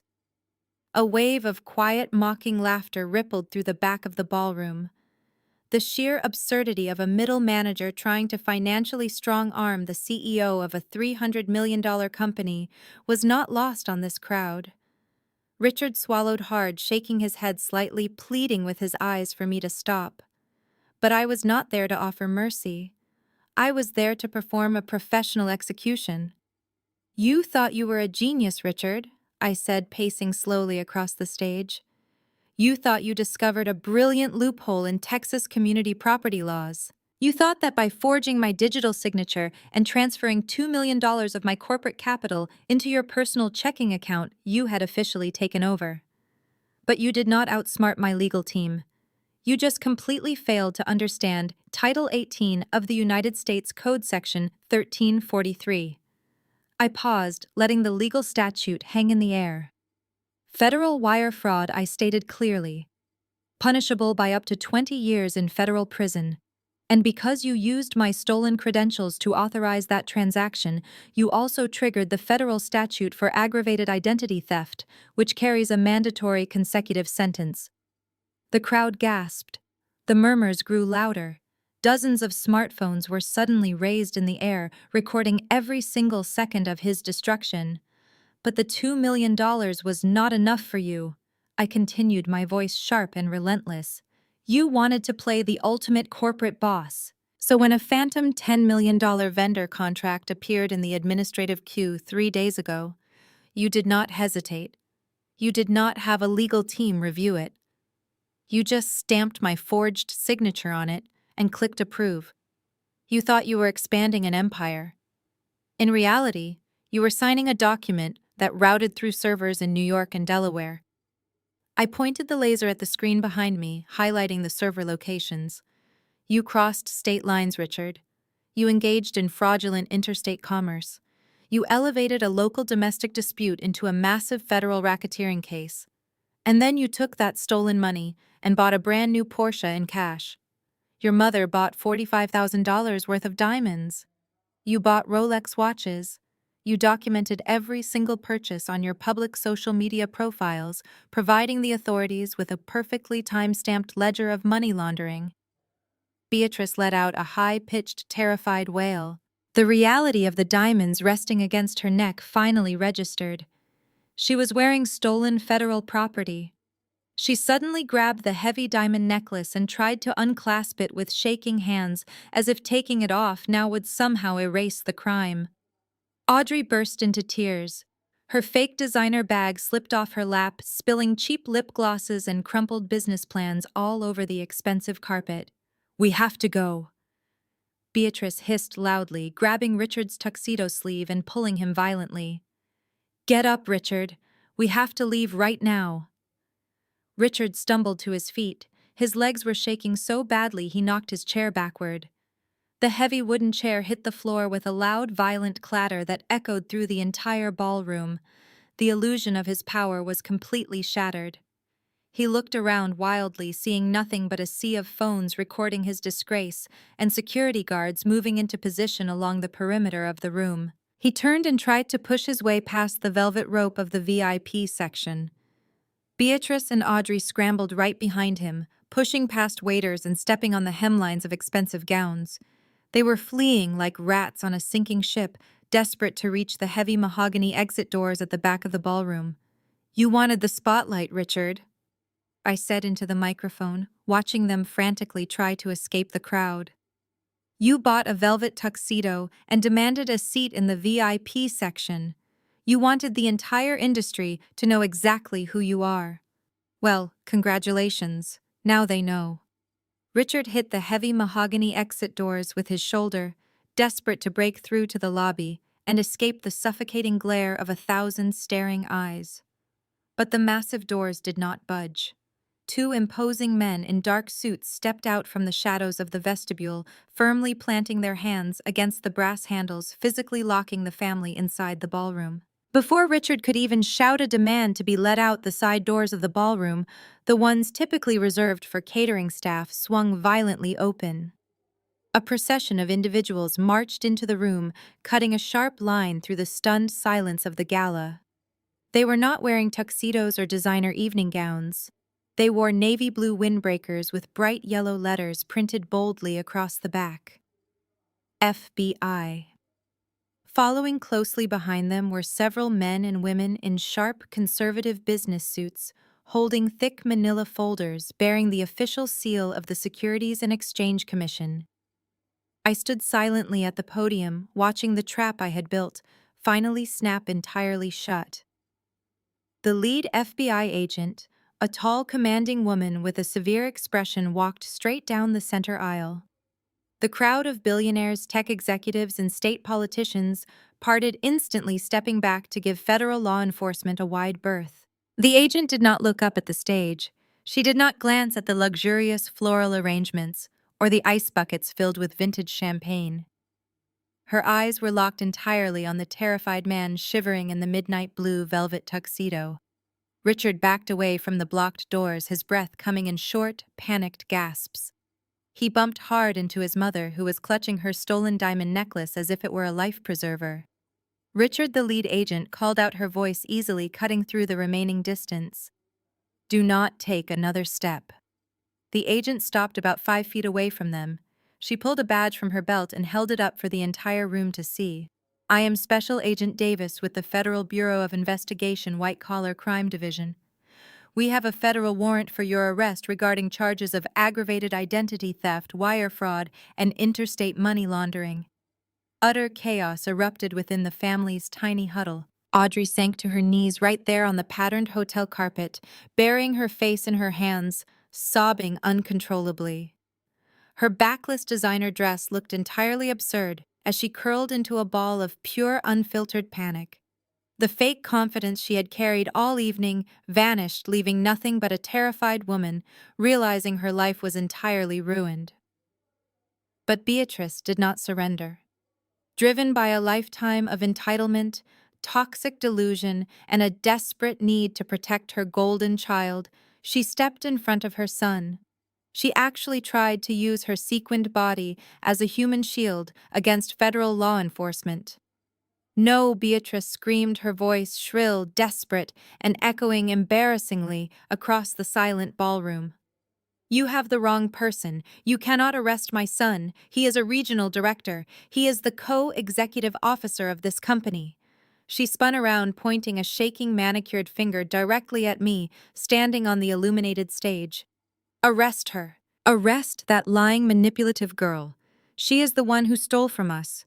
She hid millions of dollars from my son in a secret trust fund. She financially abused him. Richard was just taking what was legally his under Texas law. He was protecting his family. Agent Davis did not even blink at the hysterical outburst. She did not raise her voice or try to argue with a woman who had completely lost her grip on reality. The agent simply looked at Beatrice with a mixture of professional pity and profound exhaustion. "Ma'am, I need you to step aside right now," the agent instructed coldly. "Your son did not access a joint marital account. He used a forged digital signature to defraud a federally insured commercial bank out of $2 million. He then used those illicit funds to purchase luxury vehicles and jewelry, including." The agent paused, gesturing directly toward Beatrice's neck.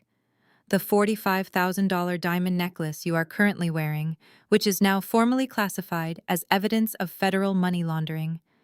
Beatrice gasped loudly, her hand flying away from the diamonds as if the stones had suddenly caught fire and burned her skin. "No," she stammered, looking wildly between the stoic federal agent and her son. "Richard, tell them. Tell them it is your money. Tell them you earned it. Show them the paperwork." But Richard had no lies left to tell. The bravado, the arrogance, the velvet tuxedo, it all collapsed inward like a dying star. He looked at his mother, his face pale and slick with cold sweat. He did not defend her. He did not try to explain away the theft or boast about his imaginary corporate status. He just slowly raised his trembling hands into the air, surrendering to the crushing reality that his entire life as he knew it was permanently over. Agent Davis signaled to the two agents standing directly behind her. They moved forward with practiced synchronized efficiency. One agent firmly grabbed Richard's left arm, while the other seized his right, pulling his hands firmly behind his back. The sharp metallic click of handcuffs snapping shut echoed loudly in the otherwise completely silent ballroom. Richard did not fight back. He did not pull away. The physical reality of the cold steel biting into his wrists seemed to shatter the very last fragments of his delusion. His knees buckled slightly, and the two agents had to actively hold him up by his elbows to keep him from collapsing entirely onto the patterned hotel carpet. "Richard, you have the right to remain silent." Agent Davis began reciting the Miranda warning with a loud, authoritative cadence that ensured every single billionaire and tech executive in the room could hear the conclusion of his downfall. "Anything you say can and will be used against you in a court of law. You have the right to an attorney." "An attorney?" Beatrice shrieked, suddenly snapping out of her momentary shock. She lunged forward, grabbing the sleeve of the nearest FBI agent. "You have to call Malik. Call his brother-in-law. Malik is a senior corporate lawyer. He will fix this. He will explain everything to the judge." The mention of Malik's name was almost comical. I leaned slightly forward on the podium, my voice projecting smoothly through the microphone one more time.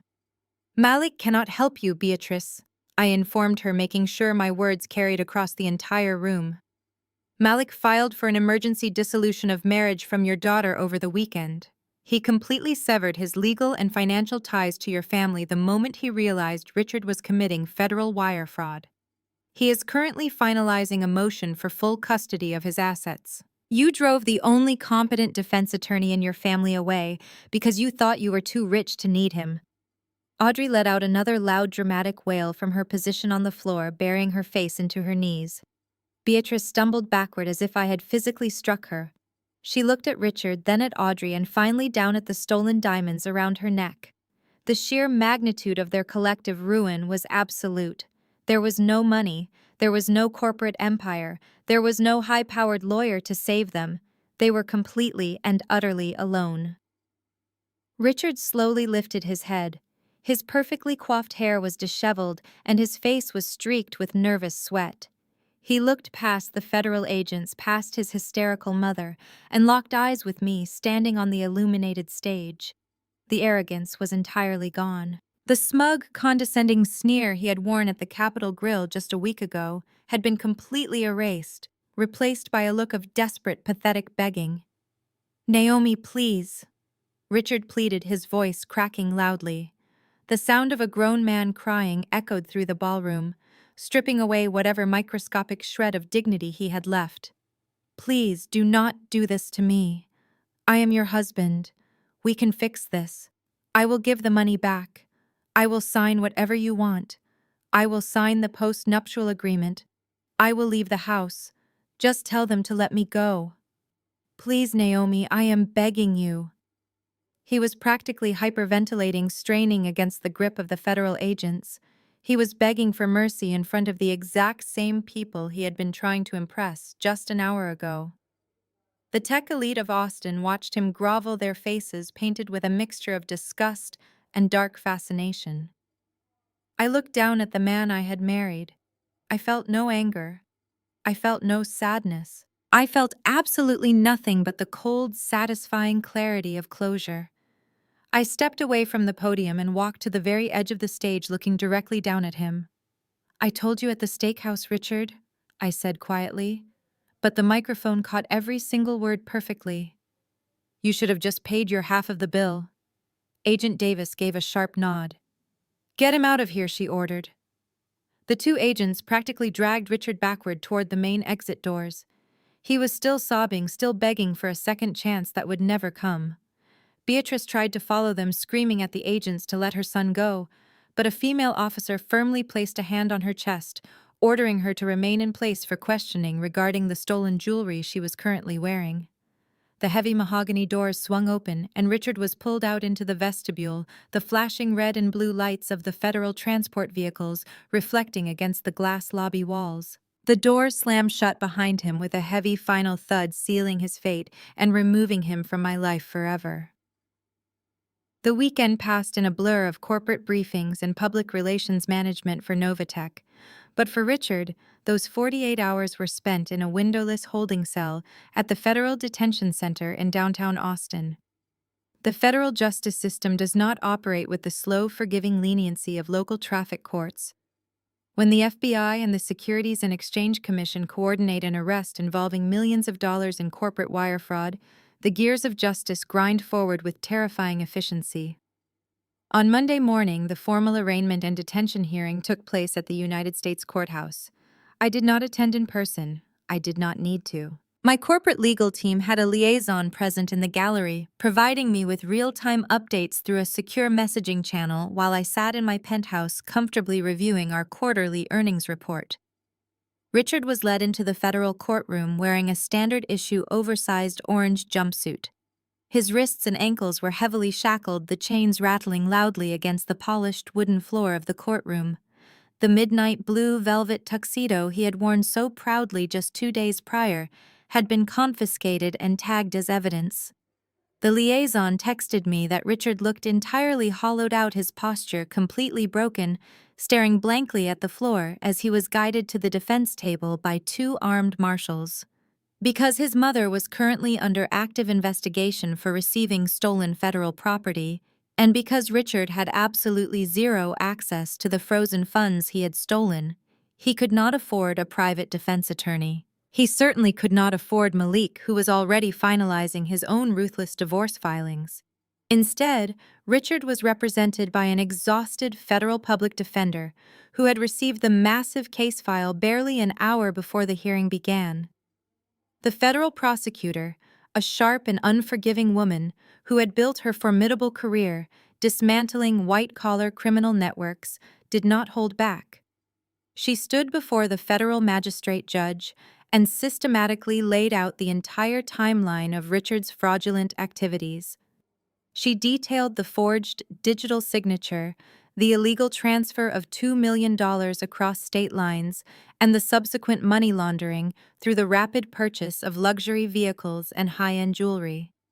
She even presented the printed screenshots of Richard's own social media accounts, where he had openly bragged about his sudden wealth to the public. When it came time to discuss bail, the public defender made a desperate, half-hearted attempt to argue that Richard was a lifelong Texas resident with deep ties to the community and a stable corporate career. The prosecutor immediately dismantled that fragile defense with surgical precision. "Your Honor," the prosecutor stated firmly, "the defendant does not have deep ties. He is currently facing immediate eviction from his suburban residence because the lease was held under a corporate shell company managed by the primary victim, his estranged wife. Furthermore, the defendant was officially terminated from his position as a regional sales manager early this morning, as his employer does not retain individuals indicted for federal bank fraud. He possesses no liquid assets that are not directly tied to this massive theft. He has demonstrated a profound willingness to forge legal documents and manipulate digital infrastructure to secure unauthorized capital. He is the very definition of an extreme flight risk." The federal magistrate judge peered over his reading glasses, looking down at Richard with a mixture of stern judgment and complete professional exhaustion. The judge noted the sheer audacity of executing a massive wire fraud scheme using a spouse's stolen corporate credentials. He specifically noted the reckless, immediate liquidation of those funds into untraceable luxury goods. Bail is denied, the judge ruled, his wooden gavel striking the heavy block with a sharp final crack. The defendant will be remanded to the custody of the United States Marshals Service pending trial. My liaison texted me the exact moment the gavel fell. Richard slumped forward onto the defense table, burying his face in his shackled hands, sobbing openly in the silent courtroom. There would be no posting bond. There would be no going home to sleep in a comfortable bed. He was going straight back to a concrete cell. The crushing reality of his situation was finally cementing itself in his mind. He was not facing a simple civil lawsuit. He was facing multiple devastating federal indictments. The charge of aggravated identity theft carried a mandatory consecutive 2-year sentence. The wire fraud and interstate money laundering charges brought his total exposure to a staggering 15 to 20 years in federal prison. And because the federal system does not offer parole, Richard would have to serve at least 85% of that sentence. He had traded decades of his freedom for a leased car, a few shiny watches, and a fleeting moment of unearned arrogance. While Richard sat in a windowless federal holding cell, the shockwaves of his catastrophic decisions began tearing through his family with violent speed.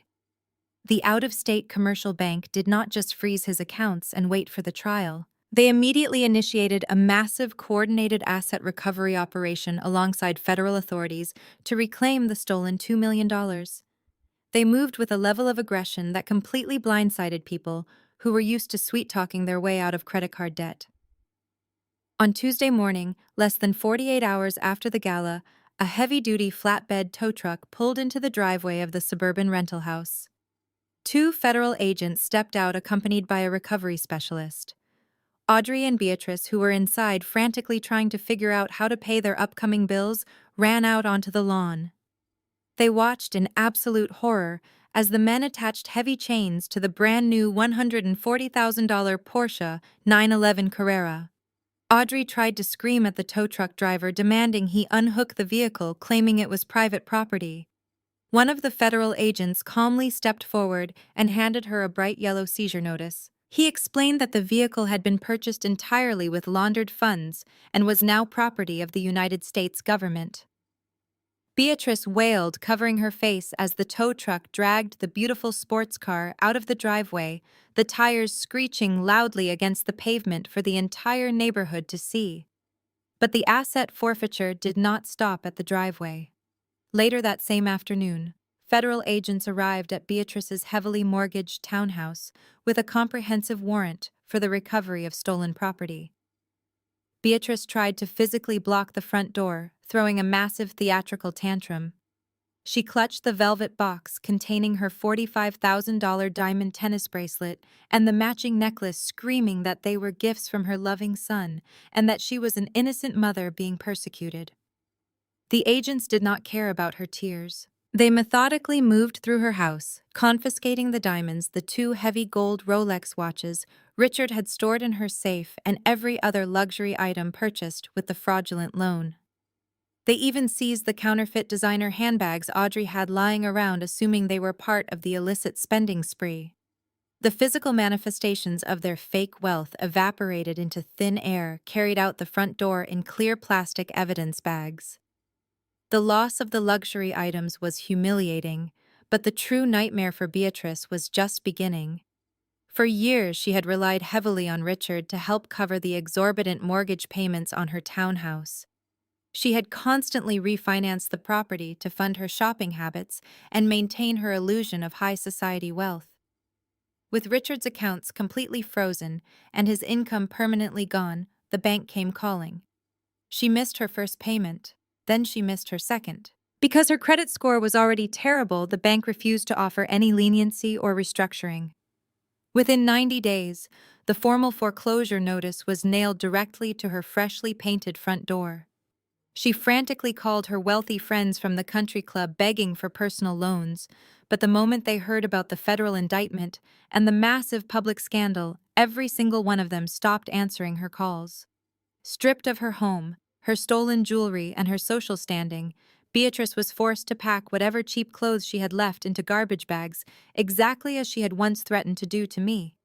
With absolutely zero savings, she ended up renting a dilapidated single-wide trailer in a dusty, run-down park on the far outskirts of Austin, miles away from the upscale boutiques and high-end restaurants she used to frequent. The trailer had peeling linoleum floors, a constantly leaking roof, and neighbors who did not care at all about her fake designer labels or her fabricated stories of past glory.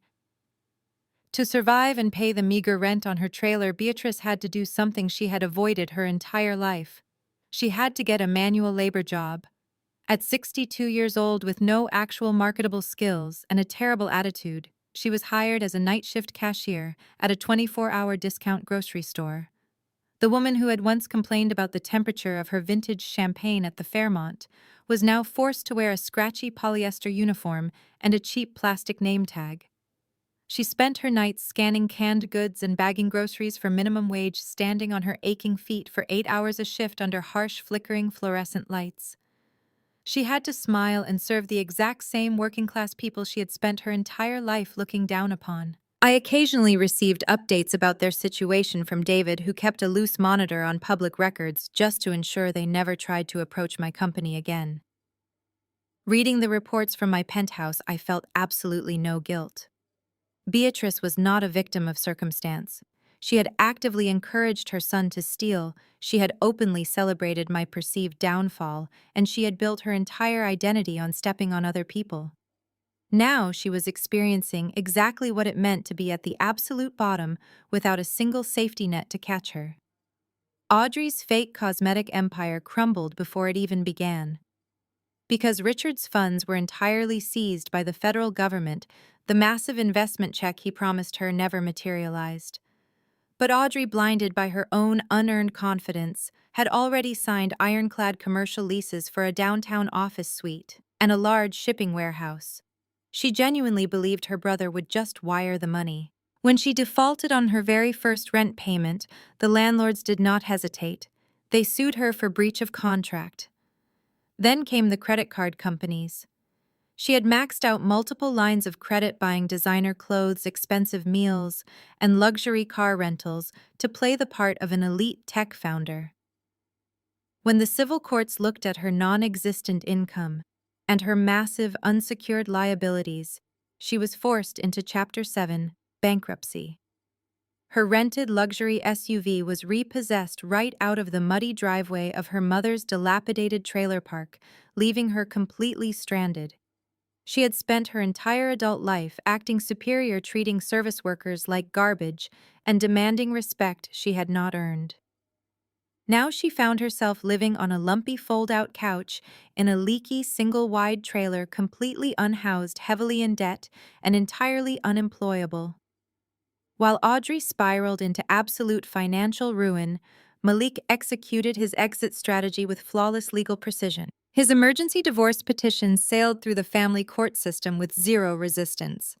During the custody hearing, Audrey actually showed up without a lawyer attempting to represent herself. She stood before the family court judge and demanded massive alimony payments, claiming Malik owed her for the years she supported his career. The judge was not amused by her theatrics. He took one look at Audrey's fresh bankruptcy filings, her family's highly publicized federal indictments, and her complete lack of a stable, safe living environment. He then looked at Malik, a respected, highly disciplined corporate attorney with a spotless record, a stable home, and a clear dedication to his family. The judge did not even deliberate. Malik was granted full legal and physical custody of their two young children. Audrey was granted only strictly supervised visitation. Malik had successfully secured his family's future, completely cutting the toxic dead weight out of his life and protecting his children from the delusional manipulation that defined his ex-wife. A few weeks after the dust settled and the final court rulings were issued, my executive assistant informed me that Malik had requested a brief meeting. I invited him to my office at the Novatech headquarters. When he walked into the massive glass boardroom, he looked completely different. The heavy, exhausting burden of dealing with Richard's constant arrogance and Beatrice's endless belittling was permanently gone. He looked energized, sharp, and genuinely at peace. He sat across from me, placing a sleek leather portfolio on the polished table. "I wanted to come by and personally thank you," Naomi Malik said, his voice sincere and deeply grounded. "If you had not let Richard expose his own fraud so publicly, I might have been dragged down with them. You gave me the exact legal leverage I needed to get my kids out of that toxic environment safely. I owe you a massive debt of gratitude." I smiled, leaning back in my chair and looking out over the Austin skyline. "You do not owe me anything, Malik," I replied.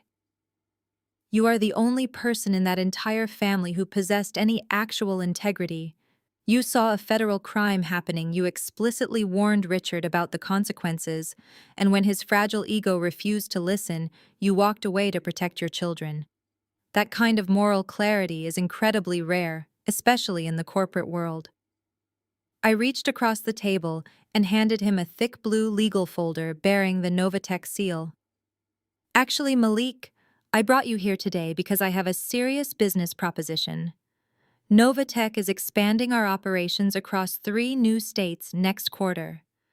We are going to need aggressive, highly intelligent external legal counsel to handle our corporate compliance and merger acquisitions. I reviewed your track record at your firm. It is flawless. I want your firm on a permanent retainer with Novatech, and I want you personally leading our account as the senior partner."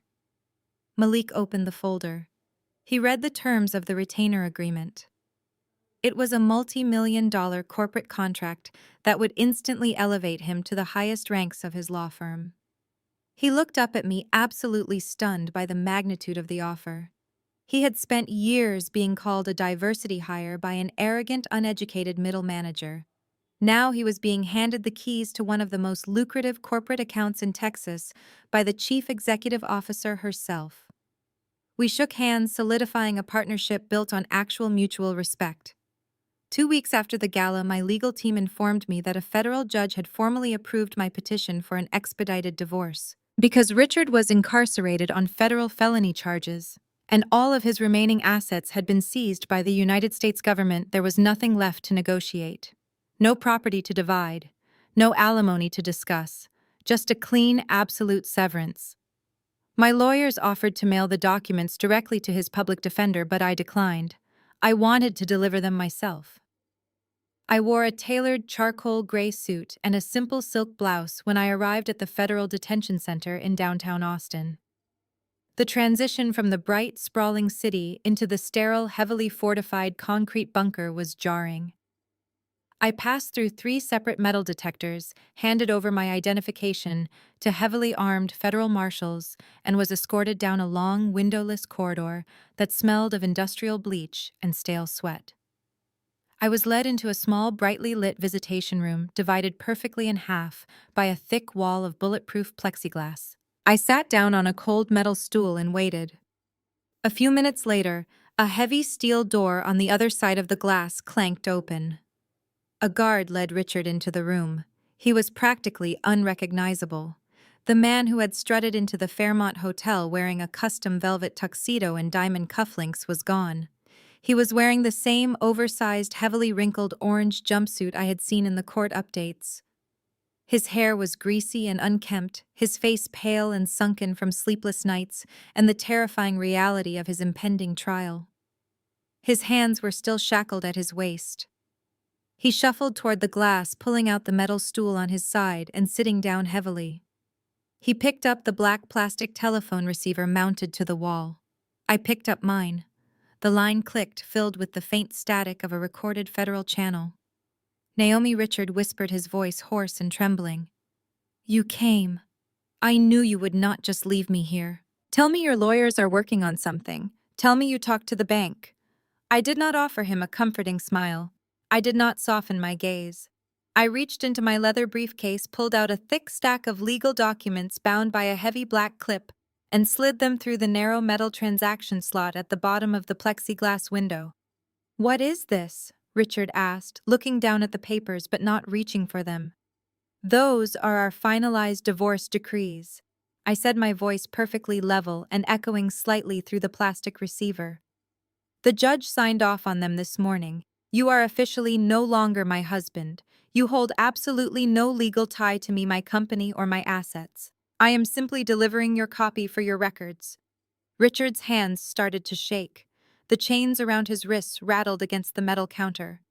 "You cannot do this," he pleaded, his eyes filling with tears. "You are my wife, Naomi. I made a mistake. I was stressed. I wanted to provide for us. I just wanted to be an equal partner in the business." "You did not want to be a partner, Richard." I corrected him sharply. "You wanted to be a parasite.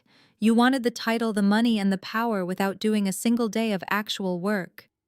You looked at my success, and instead of being proud, your fragile ego saw it as an insult. You thought that because you were a man, you inherently deserved to control whatever I had built." I leaned closer to the glass, making sure he could see the absolute conviction in my eyes. "You sat at a steakhouse and tried to force me to sign away my rights because you thought your $95,000 salary made you a king," I continued. "You called my job a low-income liability. And the moment you found out I was successful, you tried to steal from me. You forged my signature. You committed federal crimes just to buy a sports car and show off to people who do not even remember your name." Richard pressed his forehead against the thick plexiglass, sobbing quietly. "I lost everything," he choked out. "The bank took the car. They took my mother's house. My sister is bankrupt. I have absolutely nothing, Naomi. I am going to prison for 15 years. "You did not lose everything, Richard," I replied coldly. "You threw it away. You had a comfortable life. You had a wife who paid off your massive debts in secret just to keep you afloat. But that was not enough for you. You were so desperate to be extraordinary that you exposed exactly how profoundly mediocre you really are." I stood up from the metal stool and smoothed the front of my jacket. I placed the plastic receiver back onto the wall hook. Richard was still talking, begging me through the thick glass, but with the receiver hung up, his voice was nothing more than a muffled, pathetic vibration against the bulletproof barrier. I turned around and walked toward the exit. I did not look back at him. I walked down the long concrete corridor, pushed through the heavy security doors, and stepped out into the brilliant, blinding Texas sunlight. The heavy air of the prison vanished, replaced by the warm breeze of a city I had conquered. For the first time in 4 years, I was completely legally and undeniably free. I drove straight from the Federal Detention Center to the Novatech corporate campus. I did not go home to my penthouse.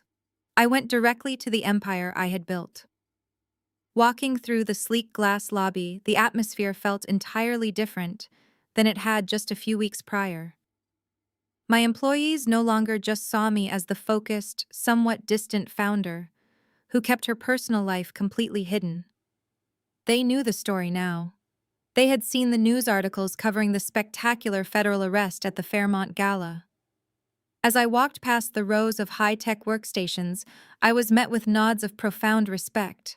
I had not just protected my company from a hostile takeover. I had surgically removed a cancer without letting a single drop of poison touch the healthy tissue of my business. I took the private elevator up to the executive suite and walked straight through my office, pushing open the heavy glass doors that led out to my private balcony. I stepped out into the warm, late-afternoon Texas air. The Austin skyline stretched out before me, a sprawling network of steel glass and endless potential. The Colorado River reflected the golden hour's sunlight, cutting a brilliant path right through the center of the city. I placed my hands on the cool metal railing and took a deep breath. The air tasted incredibly sweet. For 4 years, I had deliberately shrunk myself. I wore clearance rack clothes, drove an old car, and pretended to be exhausted by data entry. I did it because I was conditioned to believe that making myself smaller would somehow make my marriage work. I thought that if I did not cast a shadow, Richard could finally feel like he was standing in the sun. But sitting in that prison visitation room, looking at the hollowed-out shell of the man I used to call my husband, I realized the absolute futility of that sacrifice. When you shrink yourself to fit into someone else's deeply insecure narrative, you do not cure their insecurity. You just become a casualty of it. Richard was never going to be satisfied because his emptiness had nothing to do with my bank account and everything to do with his own profound lack of character. I thought about Malik, who was currently taking over the legal accounts for my firm and providing a beautiful, stable life for his children, far away from Audrey's delusional vanity.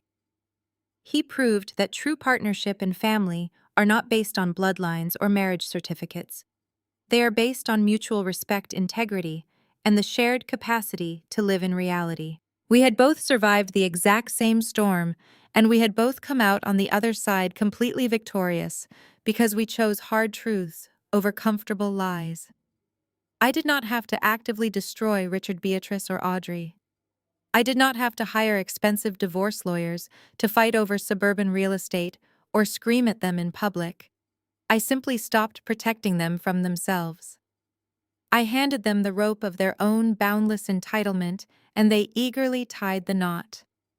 They were so blinded by greed, so desperate to project an image of superiority, that they gladly committed federal felonies just to buy a few days of fake luxury. They thought they were playing a brilliant game of chess, completely unaware they had already set their own board on fire. There is a unique, incredible power in absolute silence. When toxic, manipulative people demand that you engage with their chaos, the most devastating weapon you can wield is a calm, legally binding boundary. You do not need to scream. You do not need to post defensive paragraphs on social media. You just secure your assets, gather your evidence, and let the trash take itself out. If you are listening to this right now, and you are currently hiding your brilliance, your success, or your ambition just to keep the peace with people who secretly resent you, I need you to stop. Stop dimming your light to accommodate the fragile egos of people who refuse to grow. Do not apologize for the empire you are building. Do not hand over the keys to your kingdom to someone who has never laid a single brick. Your worth is not defined by how useful you are to greedy people. It is defined by the life you build when you finally cut them loose. Thank you for walking through this journey with me. If this story resonated with you, if you have ever had to stop shrinking yourself and finally take back your power, Please hit the like button and subscribe to the channel. Share this video with a woman who needs a reminder of her own strength today. I would love to hear your stories of setting boundaries and walking away from toxic family dynamics in the comments below. Keep building your empires, hold your boundaries like steel, and never let anyone convince you that you deserve less than the world you create. Take care of yourselves, and I will see you in the next story. The story of Naomi and Richard serves as a powerful testament to a crucial life lesson. Shrinking your own brilliance to protect someone else's fragile ego is a losing battle. For years, Naomi hid her massive success, immense wealth, and corporate power to appease a husband whose insecurity demanded she remain small. We often believe that by minimizing our achievements, we can preserve harmony and keep our relationships intact. However, this narrative vividly illustrates that toxic and deeply insecure people will never be satisfied by your self-sabotage. Instead, they will view your quiet compliance as an invitation for further exploitation. Richard's spectacular downfall was not brought about by Naomi acting with malice or seeking messy public revenge. Rather, it was triggered by his own unchecked arrogance and greed once he felt empowered. The most profound takeaway here is the devastating effectiveness of quiet and unyielding boundaries. Naomi did not engage in screaming matches at the dinner table, nor did she fight a defensive war on social media. She simply stopped protecting Richard from the consequences of his own reckless choices. When we step back and allow entitled individuals to operate without our constant safety net, their own toxic behaviors inevitably seal their fate. True empowerment comes from stepping fully into your light, claiming your hard-earned achievements, and refusing to negotiate your worth with those who only feel tall when you are on your knees. Reclaiming your narrative means accepting that you cannot fix someone else's mediocrity by dimming your own star. You must embrace your potential and let the people around you either rise to your level or remove themselves from your life. Stop shrinking yourself to fit into spaces you have already outgrown and start unapologetically building your empire today.